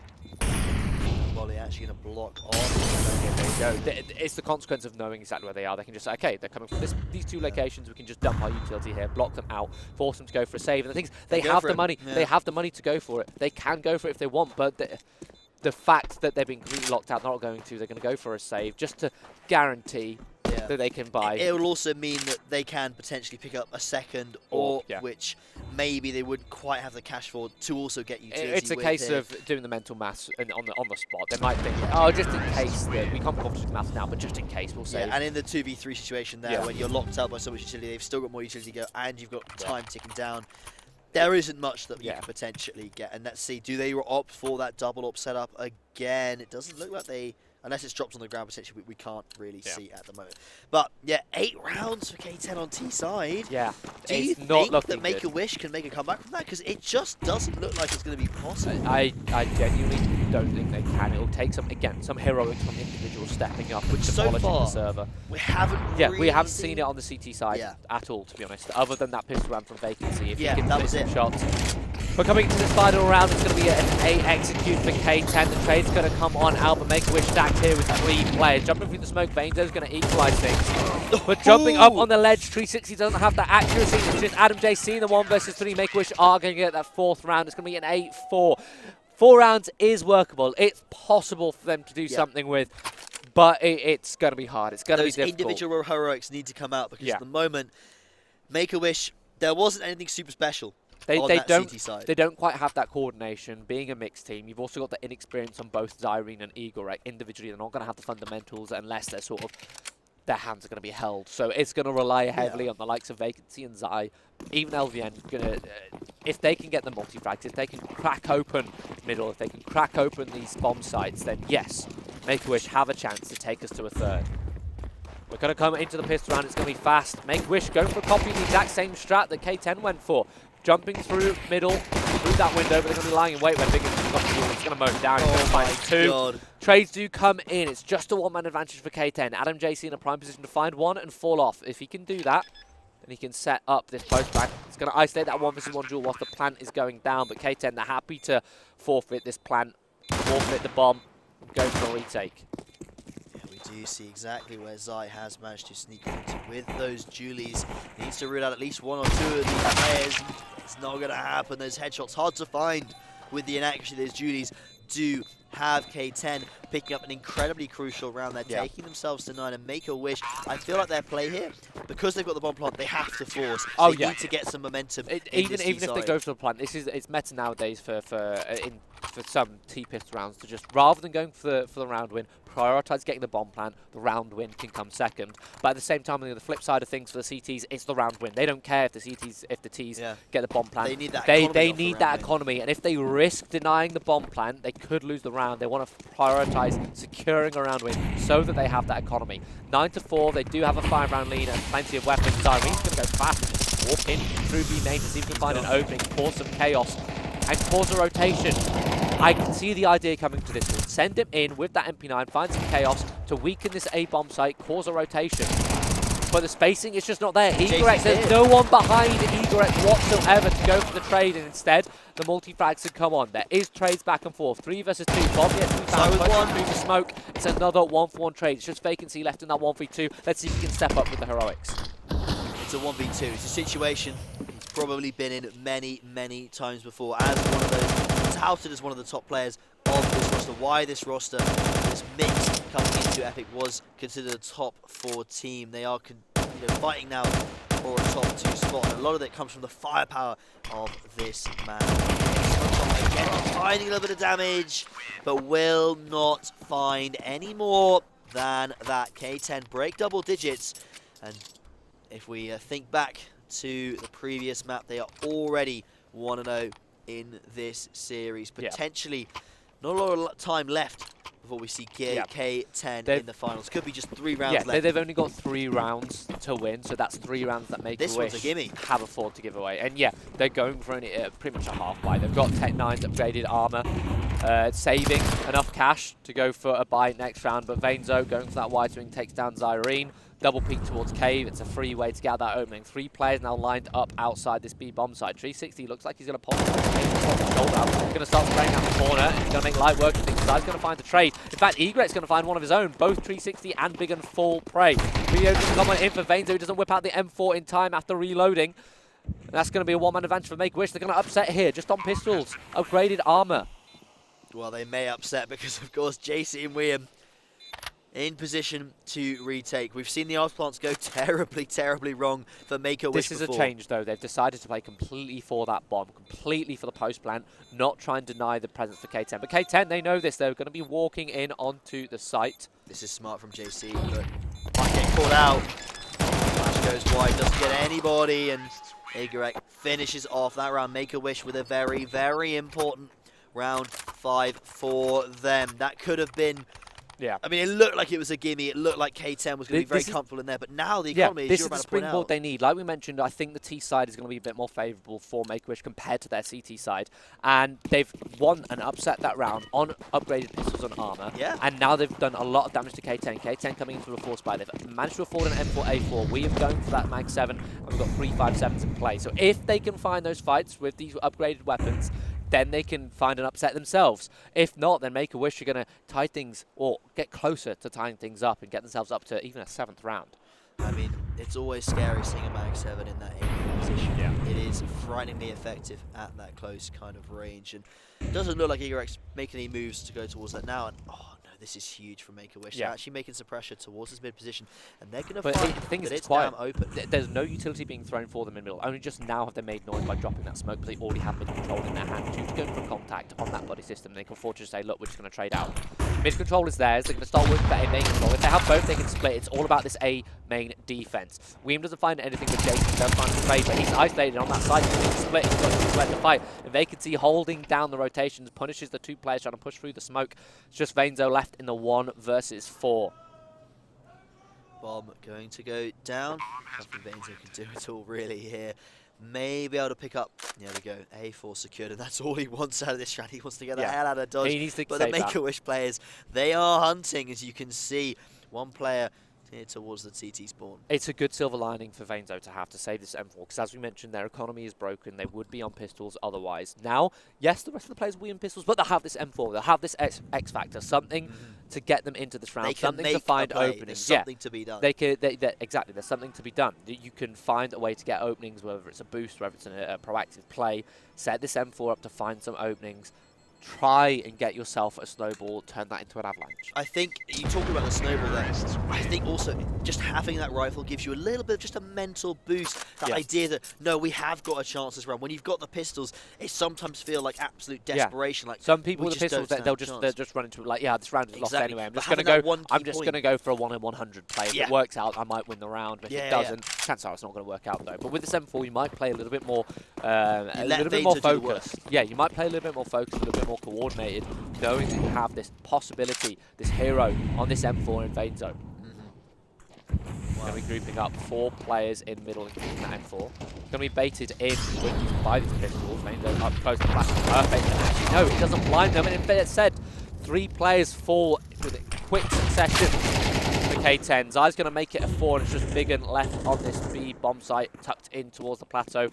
Going to get hard checked by Egret, pops the elbow out and takes him down. Make-A-Wish, as mentioned, up to 7, just 3 rounds away from tying things up, whilst K10 themselves still 3 rounds away from taking it. Biggin was just enjoying, looking at the lovely map. Again, Anubis. Bit of tourism, it looks lovely, doesn't it, here on CS2. And we were talking all doom and gloom just a few rounds ago about how K10 were really pulling ahead. 4-10 scoreline looked desperation. It's a feature of ML12, how quickly you can tie things up, how quickly you can come back into this thing. It leads to many back and forth games, especially with how the economy is currently working. K10 though, they're fighting for mid-control, 1-2-2. They've got that information. Make-A-Wish grouping up again, doing 3-1-1 Counter-Strike. That pack of 3 just going for that contact towards A-main. They're going to find contact against William. He's going to drop his smoke. He doesn't whip out the M4 in time, and he's punished. Egret finds it. It's an issue with Jiggle spotting A main is that, yes, you can drop that utility, but you can't really get that M4 in time that those Ts can hunt you down, run you down before you can get yourself in a good position, even if you're spotting for information early. Now with a man advantage, Make-A-Wish, they're going to have to aim at this buddy up situation. Zyrene, he's going to punish Biggin. He's on his own, there's no possible trade. Vainzo does answer back. It's now a 4 versus 3, but walking into the cave completely dry. Make-A-Wish, man advantage, they're happy to just take all the contacts, happy to go completely dry. Adam JC in a prime position, but he's going to get caught off guard by Vacancy, running back to group up with his teammates. 1 versus 3 now for 360. Again, the economy is not looking strong for K10. It's going to be a little bit disastrous, and he's going to fall, so he's not even going to be able to save that. Yeah, 2 rounds behind now, and Make-A-Wish, I mean, yeah, he's just flush the cash. They have everything they need. I mean, it's a very, very unlikely situation at this point where they ever run out of cash, because of course if they lose 3 rounds in a row, yes, they'd run out of cash, but they'd also lose the game. Yeah. So at this point, we're expecting, unless they really have some close ones where they're only keeping 1 player alive in these kind of situations, they are sorted pretty much for the rest of the game. And obviously we take a look at K10. There's a couple of Novas, as you say. There's not a lot that can be done with them, but the one advantage of Nova is that you do get a lot of cash when you do get He's so close to getting it, but Vacancy lives 14 HP to his name. And we were talking about how these individual players need to come out. Talking about who needed to be, Zai and Vacancy, and the last 3 rounds have been delivered based off these 2 players making some very impactful. Top of the scoreboard on the entire server, in fact, 17 and 16 kills respectively, and there's still yet to find more on this round. Zarene's going to be taken down by Biggin with a lovely deagle headshot, and it is a 3 versus 2. So if he can isolate a couple more duels, then maybe they can set K10 up for success, but he is going to get silenced by Zai, putting himself up to 18 frags. Now, yeah, it's just William with this Nova. Doubt he's going to find the 1 versus 3 clutch. He's going to sit here crouched to find an exit, hopefully upgrade that Nova, and also get that $900 kill reward. Yeah, I think Make-A-Wish, after the couple of rounds back on Vertigo where they were maybe a little bit worried about these afterplants, they've considered that, taking a step back. They don't want to walk into any Novas, they don't want to give up any guns. I'm not sure actually where these AKs are dropped. They might, I think there's one outside B main. I'm not entirely sure about the other. But I think he's been spotted. Vacancy's just holding for him. Oh, what? What? At that rate, Vacancy was low. At that range, the Nova, but deadly. HP, I mean, he's not going to be able to pick up that weapon. Zai's going to trade him, but $900. He's paid off his happy. Nova. He's paid off his debts. After buying that gun, and he's going to have $6,000. He's going to buy whatever he wants. By the way, for Make-A-Wish. Yeah, it's like we mentioned, like I said in the pregame, the T side is going to be much stronger here on Anubis for Make-A-Wish. It leans into their playstyle, but not only that, but their T side is just in general stronger, and it's a T-sided map. So mathematically, it just works out. 1 round separating these 2 teams. Both teams going to have full rifles. We've even got a Krieg in the hands of Egorex, substitute for the AWP. We're seeing this quite common. AWPers not being able to afford that AWP, that sniper rifle on the T side, going for that Krieg, but it also has that versatility. You can use it like an AK as well as an AWP. You can scope up, get those picks, whilst also having the ability to trade and run in with the rest of your riflers. Every chance as well that K10 might get reset economically as the flashes do go in towards A-main, forcing JC off that angle with York. They've got 2 players invested in towards A-main. They're going to stay based off of that utility. They think it might be something coming. 360 spots there in mid, and K10 starting to get a sense of where these Ts might be, but actually it's pretty much a standard default from the Make-A-Wish. That's a huge pick for Vader. So they now know that B-main is clear. It was a massive, lovely information play towards B-main. 2 players just pushing into contact. They take Zyrene out. They know that Zyrene's been playing solo. And Igorek, this is one of the problems for Igorek. One of the weaknesses that Make-A-Wish have is constantly he just pushes, trying to recover the man disadvantages, but he has no trade potential. Even with a man advantage, this player is pushing. You can see the inexperience coming out on him. Running in, no trade potential. And now K10 with a 2-man advantage, they're going to make light work of things. There's a 1-for-1 trade in middle. Now just LVN and Zai running into this A-bomb site. They do find Adam JC, but William only a 1-for-1. Sets up LVN in a 1 versus 2, but his position known yet to get the bomb down. K10 slowly closing in. It's all on LVN, the captain of the Make-A-Wish squad. Needs to find something, has tapped and looked for more back. Mainzo spotted the back of his player model there, has planted. The moment he backs up, Mainzo will take him out, pick up that AWP, and K10, well, it was looking a bit close after they had a 6-round lead. it is well played by Make-A-Wish to get those trades, but at the end of the day, with the first opening from K10 and then Igorek, borderline throwing that second pick away. I'm just gonna say it. I'm gonna flame here. He's done it time and time again. Every single game I've watched, the amount of frags he gives away for free with high risk, like we saw it in the first half, just pushing B main completely dry. He has no trade potential, no coordination behind it. He needs to have some sort of flashes, someone behind him when he goes for these picks. Gives it away, and K10, they know that the money's great for Make-A-Wish. They can give up, concede that bomb and just secure the round win is what they need. 11-9, K10 able to afford full weapons still, despite the lack of funds they had previously. Just 2 rounds away from closing this one out, closing this series out, not just this map. Win can drop that smoke early. Doesn't want to get caught off guard yet again. Smoke going to be dispersed by that HES information, which we have confused. It's rare, I think, to see so far in CS2 AWPers really hitting their shots, and I've been noticing it today. JC and Igorek both in this game struggling to get as much impact as we would have seen back on Go in these AWPs because of how they've changed to be fair, the flick potential. It's in really the first hard half, to get that impact. Adam JC was topping the scoreboard for K10. He was finding a lot of picks, perhaps symptom of the fact being that IGL, being that pack player, he's always going to be in the action because he's going to dictate the pace for K10. There's been a couple of missed shots from Igorek. Does connect one there as I just say it. That's the fight. And they try and nade that. Very, very low, but still maintaining that player advantage. There is always trade potential, even if you're one. It's that information crucial comes into it. 1-for-1 trade in middle from 360 onto Vacancy. Or Vacancy onto 360, should I say. Man advantage still in the hands of Make-A-Wish. Biggood going to try and recover things, going for that jiggle push, going for that information towards Zyrene, knowing that he can actually get that 1v1 duel. But Zyrene, reliable, wins it. And it's now a 2-man advantage. Should see K10 go for a gamble stack. That's what I want to see. If they come towards B, you've got the multiple players there, but no. They're split up. Vander's going to find 2. Actually, takes down those 2 low HP players. That's going to set up this 2 versus 2 clutch. But jiggling, Igorek punishes that push.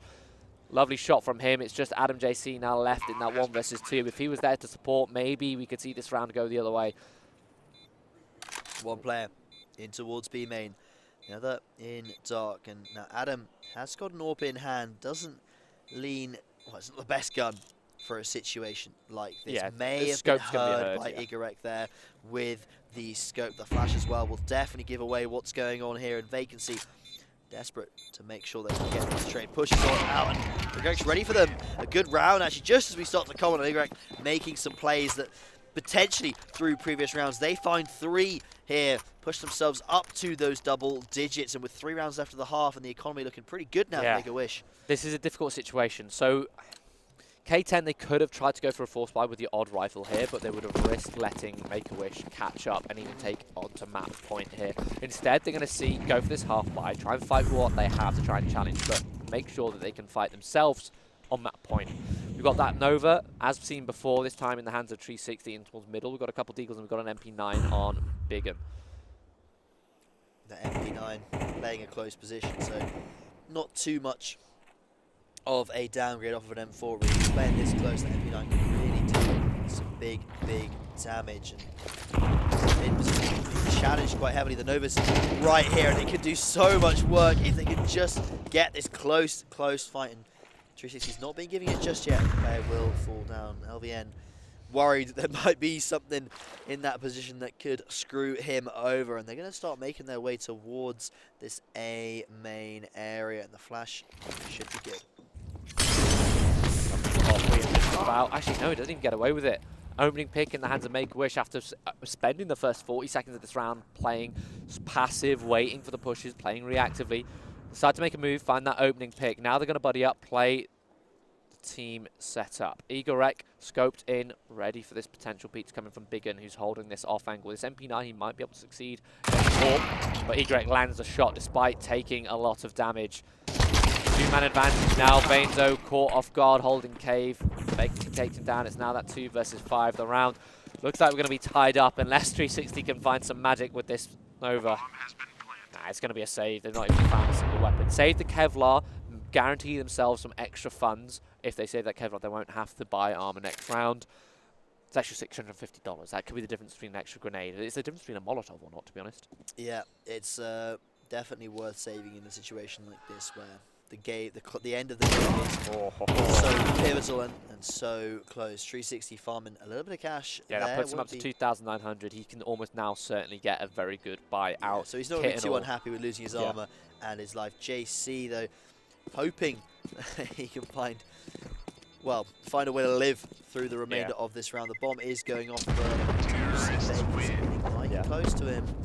Needs to keep an eye behind him, but should get that armor into the next round, and that's key. Yet again, we're all tied up. 11-11. We're going all around here on both map 1 and map 2. K10 are going to be able to afford a full buy, as mentioned. Plenty of cash for them with the loss bonus. And even the shotgun kill. Yeah, Full rifles, 4M4s. Yeah, he's got that AWP out. So if he can find an opening pick, I want to see him set himself up for success with that AWP. Use it to find those openings. That's what I like to see on AWPers. Egret posted up towards B main. Make-A-Wish looking to play passively yet again in a 1-2-2 setup. Holding for that potential aggression. Now, a bit of a slow round. I think both teams recognise the importance here of not messing this one up. This is a key round in this series as a whole. 2 players from K10 towards main, and it's actually Igorek that finds the first pick. But there's no mistakes here. As Vainzo not only gets the trade, but goes back in again. Just feels like going for more. Picks off Zyrene as well. Make-A-Wish. Players alive and very well aware of where Vainzo is, but they can't really capitalise. A little bit of a reaction, yeah. Make-A-Wish, they tried to capitalise on that B presence by taking Cave, knowing that the attention was towards B main. It's a little bit of a gap. Smoke's going to be dropped, and LVN's going to walk through. He's going to find the timing. Vainzo's been taken down. The 360 left on the heroics. Finds one, finds that trade, and backs off to try and survive. Jumping up, LVN punishes him. We're now down into a 2 versus 2. Some heroics back and forth round. It really is clutch. Bomb just about to be planted. K10, they're in position, ready to try and set up this retake. Plenty of time.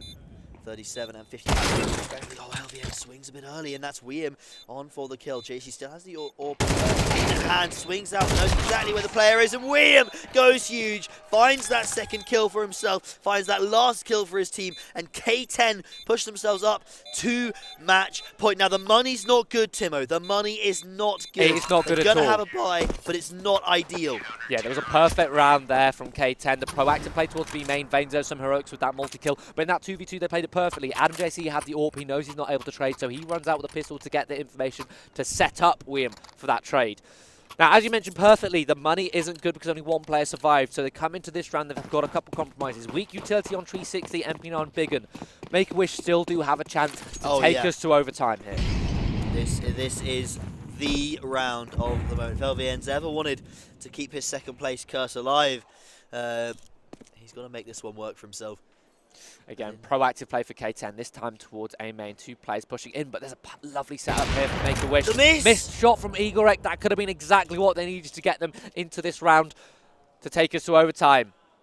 They're not going to be re-peeking that angle. Now they know the AWP's there, but they also know that the AWP is not B main. That might give, Biggin and Vainzo a little bit of space, a little bit of breathing room now, knowing that AWP's not going to be there for another couple of seconds at least. Make-A-Wish still playing this passive setup, waiting for a K10 push, because it's what you can do with the teams. You already have all the map control starting off just out of spawn, so then you can go into that next stage, which you often see after default, which is that passive wait for the reaction from the CTs. Adam JC going to be giving up middle, and it's the worst timing ever because Vacancy, he's walked in. He's going to hear the steps on the rotation as well, and you can see Make-A-Wish starting to shift over. 2 players outside A main, 2 players into the middle. Going to try and end A here, yeah, this is a prime setup if they want to go for the A split. There's plenty of time on the board for them to change their decision or to see if K10 make a reaction. Moving back 2 and 5 there. That is of course Zai and Igorek starting to pull along this waterways, and there are 2 people. That is Vainzo and Biggin ready to receive. Big shot from Igorek, big shot from Zai as B is completely open, and Make-A-Wish are back in the round. We should be going to OT. Yeah, we almost should be. Vacancy can hold down the rotations here. He's going to hear this all, and he's going to shoot. In fact, he's going to wait. He's going to turn around. He's going to find one, and he's going to double them up. Just Adam JC with that AWP in the 1 versus 5 if he wants to take it in regulation. But no, we are going to overtime on the second map of this consolidation final. Now, we saw what Vacancy got in terms of space and in terms of intel towards mid, and we were like, oh, yeah, we're looking at an A here. They know that the mid players rotated off. They know that if they go in towards A here, there's probably only just the 2 players there. But they choose no. We're going to go into spawn, and we're going to pick off these guys in Dark Connector. They created a B round out of what anyone else would assume. That's got to be A, surely. Yeah, no, it's a perfect way to trade out, and they found the perfect timing. They found it because the map control which Make-A-Wish had, K10 had to rotate. They moved that one player in Adam JC off of that B site, and there was only 2 players in Cave, and they walked in, the trades came out. Not even that, it was just a multi-kill. We're going to have a tech pause coming out here as Zyrene has dropped out from the server, but that's a technical pause where K10 are just going to sit here stewing, knowing that on their map pick, while they took their opponent's map pick, on their map pick, they've gone to overtime. It's, well, I mean, we almost saw OT back on Vertigo. It was a tight game, but now here, straight into OT, and K10, I guess the pressure's not too badly on them. They've still got Nuke to come. It's the fact that we've gone into overtime, they've got the funds now. They've 12k, it means they don't have to worry about ecoing whatsoever. They're going to have full arsenal every single round. They're going to be able to battle for every single round. And that's one of the things with this comeback we've seen out of Make-A-Wish, is the fact that K10's economy hasn't been very good, meaning every buy round that has been won has been worth not 1 but 2 points on the board.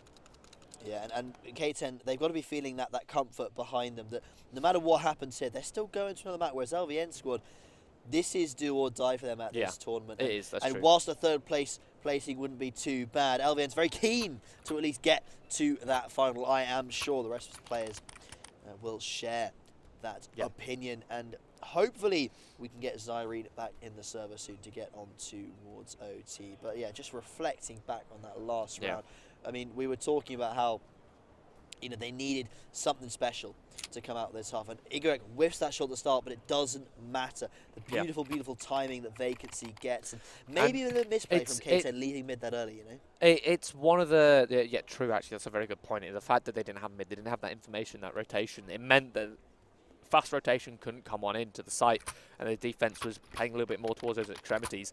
But I think we set this up perfectly in terms of the T side. Anubis is a T-sided map. Make-A-Wish, their CT sides aren't very strong in comparison to their T sides, and we've seen it. It was a comeback, was it? It was an 8-4 half, was it? They're 9-4 after K10 win the pistol round. I believe they even got themselves onto 10-4. Did they convert? Yeah, I believe it was 10-4. No, it was. Yeah, it was, because they got that bomb plant. They lost that second round. It was the third round upset with their Tech 9 armor. So it has been that massive T-side comeback. And again, I say this about Anubis. The way it works is the fact that the Ts have all the map control off of spawn. The CTs have to fight for it. It's quite a T-sided map when it comes to that, because you don't have that initial stage of trying to contend map control to take it off the CTs before you get to the sites. Now the problem with Make-A-Wish, of course, is that they're going to be closing out this map potentially on the CT side. So yes, they might be able to get 2 or 3 rounds here whilst they're on the T. If they make any mistakes, though, and even just drop the one, that opens up potential for K10, who were very dominant on their T side, as you say, to close out the game, and that's just unfortunate. The disadvantage of starting CT is again, another passive setup, but this time K10, they know that it's a weaker player, Zyrene holding B main solo, but he's done a really good job here because he played passive. He's dropped all the way back. He doesn't want to get excluded, doesn't want to get bullied over towards B main, so he just holds back, allows K10 to have that map control, but on the flip side, they have the information. They can now react accordingly, and you can see 3 players walking towards the middle, which is currently not really being held. It's only 360 holding passively, and a missed smoke. That's going to be so difficult. 360 can now play around this. Molotov's going to come out behind it. He's going to drop his own Molotov. He gets back just about to survive, and he's going to push through this smoke. See if he can find something. He's going to isolate that duel. And going to whiff spray. Zai lands it. William, in the meantime, on this A site, has found one on that AUG, and that's the bomb dropped. JC with his own AWP. Going to find one. It's now a man advantage for K10. This A site hold coming in clutch between these 2 players. Smoke's being faded, but again, you don't have that advantage anymore. Fortunately, there's 2 players, so it is a 1-for-1 trade, keeping things close. And Zyrene, Vacancy's had a huge game so far. Zyrene been a little bit quieter, but it's these 2 in a position now. I mean, they are a man down. Doesn't matter. William finds one. JC finds the other. K10. Really important. That's a very, very important round. Make-A-Wish. They need to find at least 2 or 3. They can't find 3 anymore. Still an opportunity. That's what they were hoping for. K10, as long as they get a couple CT rounds, they're happy. They're happy because they can swap over onto that T side, the side which they had that 8-4 dominant half. Now, we do see just the one AWP coming out for the CT side. That's going to be on JC again. They do have an AWP on William. Didn't work out too, well, it did work out them quite well last round with how they were able to hold that main position and even keep an eye on camera from the pillar. Now, Make-A-Wish, they've still got Igor on that AWP. With Oh, bad miss towards middle, but it doesn't matter. So much damage put on out towards him. 50 HP, or 35 HP, even less. Spot for Liam there with the orb. Those looks at the main one. Starting to lean towards being outside. And Tree just finds one through the smoke. That's huge for K10 at this point in time. And actually, Igorek now thinking better of staying outside B. Every chance to spam through as well. But Tree 60 making miracles work. Yep. Equalizer going to be found by Vacancy on the low. We mentioned those heroes and how he's going to be cracking it open the long side. He's going to find a fast flank, and now the reaction has to come in from K10. They're being attacked on from all sides, so they have to choose a place to fight. They choose Cave, where Zai is lying in wait. More frag for him. It's now just 260 to defend this site on his own. He's going to find 2 frags in the 2 versus 2. He's got to try and isolate this duel, jumping into the smoke and trying to stay alive. By the time he pushes through, takes down LVN 360. The heroics, the 4K, around which K10 did not deserve. They were down and out, but 360 bails them out on that B-bomb site. He stands on top of the rock like a burning angel. All of that fire around him does not matter. Still finds the triple. 360 showing off an incredible performance there. 14-12. And we're starting to think now that the Make-A-Wish lot are in dire straits. They are in big trouble. They've not managed to secure any rounds so far on this OT. This is their last chance. They haven't got the orb on Igorek. And now the time is starting to tick down of how what can they make of this round. JC's already found one, and K10 are looking, but they might be able to find a clean sweep here in CT side overpass. OT, sorry. Soaks up that HC, but goes for that repeat, knowing that he's got a 1v1 he can isolate. And K10, they're not stopping there. God. They are not stopping anytime soon, being proactive. Catch Zai off guard with smoke disappearing through that HE. 5 versus 3. The health is very low on these players. Make-A-Wish, 3 players grouping up, going for that boost over towards the B main angle on top of that box. They're not going to find anything. A re-smoke deployed. Vainzer's going to reload right as soon as they push through the smoke, but it's Bigger lying in wait. Finds the first, and it's a double kill for Zyrene. 3 versus 2. They brought it back down to a 1-man advantage. 360 is going to get the information that Zyrene has pushed CT and that the other players planting. K10 can set up this retake based off that information that they've gathered. Round, that's of course JC with the orb, very low, but doesn't matter. 3 HP, still can do so much damage. They've taken the lane position actually here. Make-A-Wish, they know that both these players should be coming from Palace, maybe some coming from behind. Zyrene and Vega, you've got to find a way which they can trade out from. Try and find that first bit. They go a bit too aggressive, and 360 shuts the first down. Zyrene finds JC, but William wins it out as K10 get a clean sweep here on CT side, and their T side was so impressive. Surely it must be over. Make-A-Wish need 3 in a row on their own CT side to even keep the dream alive, let alone actually win this match. Yeah, well, when it came down to it, they had the funds to go for these rifles, and feeling a little bit more comfortable, they went for these opening picks. They were so much more proactive than what we saw that entire second half. Because of how passive the Make-A-Wish were playing, the K10 side didn't want to push. They didn't want to get that information, but they decided to change things up in overtime, went for those pushes, took those duels, and they won them. 3 rounds on the board, a clean sweep for CT. They're now just 1 round away from making their way into the grand final where Raptors lie in wait. That grand final, of course, will be on the stage, I believe, at 1 here at Epic Land. If you want to catch that, make sure you stick around. That could be K10 securing their ticket. They just need 1 round. They've already got a map. They just need this second round, this best of 3.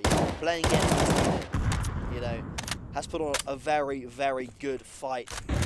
But I think Make-A-Wish is facing the end of the tunnel here. They're playing it very safe. Worried, of course, they might throw away their tournament hopes with a single mistake. Yeah. K10 doing exactly what they found success with in the first half, playing passively, just eking out this utility, gathering information before they make their decision to close out the round. Make-A-Wish, they're sitting quite far back actually. It's a relatively passive play in middle, passive on A, playing retake, not really playing for B site, just playing for cave control. It's really the only part of the map they're actually fighting for in this double man setup. JC. Molly's going to come on in, and that's going to break apart the setup. And Adam JC, a beautiful shot to flick onto Zyrene. There's no one behind to trade Adam JC there whatsoever. So if Zyrene won that fight, that would have been 1-man advantage. It's going to pull this rotation over towards this B site. But the hit is going to be A. Molotov going to disappear. wants to fight this. He looks for one, but he gets behind the pillar, and that's so unlucky. Big and finding two. K10 storming ahead here in the final round of this tournament. Vacancy, last man alive with the AWP in hand, but he's got 4 kills to find. He's found 25 this game, but he's got no kit, no utility, just the AWP. Going to be flashed off. Doesn't even find the first. 360 drops him. What an incredible overtime from K10, especially that man there. 360. What a huge game from him, and that is K10 securing their ticket into the finals. A rematch against, well, not rematch, sorry, the expected result of a final against Raptors. What an incredible series that was, Timo. Yeah. It had everything. It had clutches. It had heroics. It went the distance. Full rounds of Vertigo, overtime on Anubis, and I have to say, it went exactly how we predicted. To be honest, in terms of the play, we saw that there was chances for Make-A-Wish on Vertigo and Anubis. Those 2 maps, we thought they needed to take it in 2 because I don't think they would have had it on Nuke either way, but they almost had it. The individual showed up on that T-side in Zion Vacancy, top of the scoreboard for Make-A-Wish, but it wasn't quite enough. The team play, the individuals were also there for Make-A-Wish. They're matching head-to-head, and the heroics on 360 as well in that round towards the B site to keep them in it, to take it to overtime. Perfect. And, yeah, well fought for. The individuals, they played it well. They played disciplined. They played very well coordinated Counter-Strike, didn't give away too many opening frags. Same can't be quite said for Make-A-Wish, having just a little bit of weaknesses. That little bit of weakness there showed at the start, and that matters. That could be the difference. Yeah, exactly. 1 round could have been the difference. In fact, 1 round would have been the difference. It would have got them to OT, and anything can happen, as we just saw there. An incredible CD side from K10, which they hadn't had such a strong one earlier on, but. I mean, that was an incredible series. Thank you so much, Timo, for well, me for joining you almost really here, but it was a pleasure to cast with you. What an incredible epic land this has been. But the Seed 1 and Seed 2 have ended up in the finals. It is the expected result, and it's going to be a tough one. But if you want to check out what happens, that will be at 1 PM on the main stage. There will be a stream of that as well. Make sure that'll be on the main stream. That Epic, I believe, is on the main stream. Yeah, it's on the main stream. Just got to confirm for production. That'll be on at twitch.tv/epiclan. And that's going to be covered by several Sheep and Sneaky Beaky. Yes. So they'll be looking after you well and good on that stage. Yeah, make sure you keep an eye out for that. But that is all from us here. Me and Timo done for the day. And what an incredible series that was. So happy to see K10 probably one of the best series we've had this event. Yeah, looking forward to seeing what they can make do in the finals. Raptors, a tough opponent. Yeah. But who knows what could happen here on LAN. See you in a bit.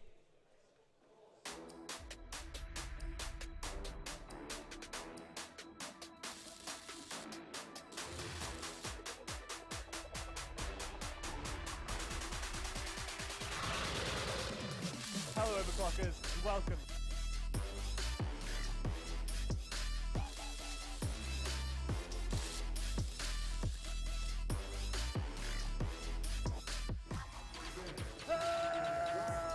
Screw this. Where's A-Pack when you need him?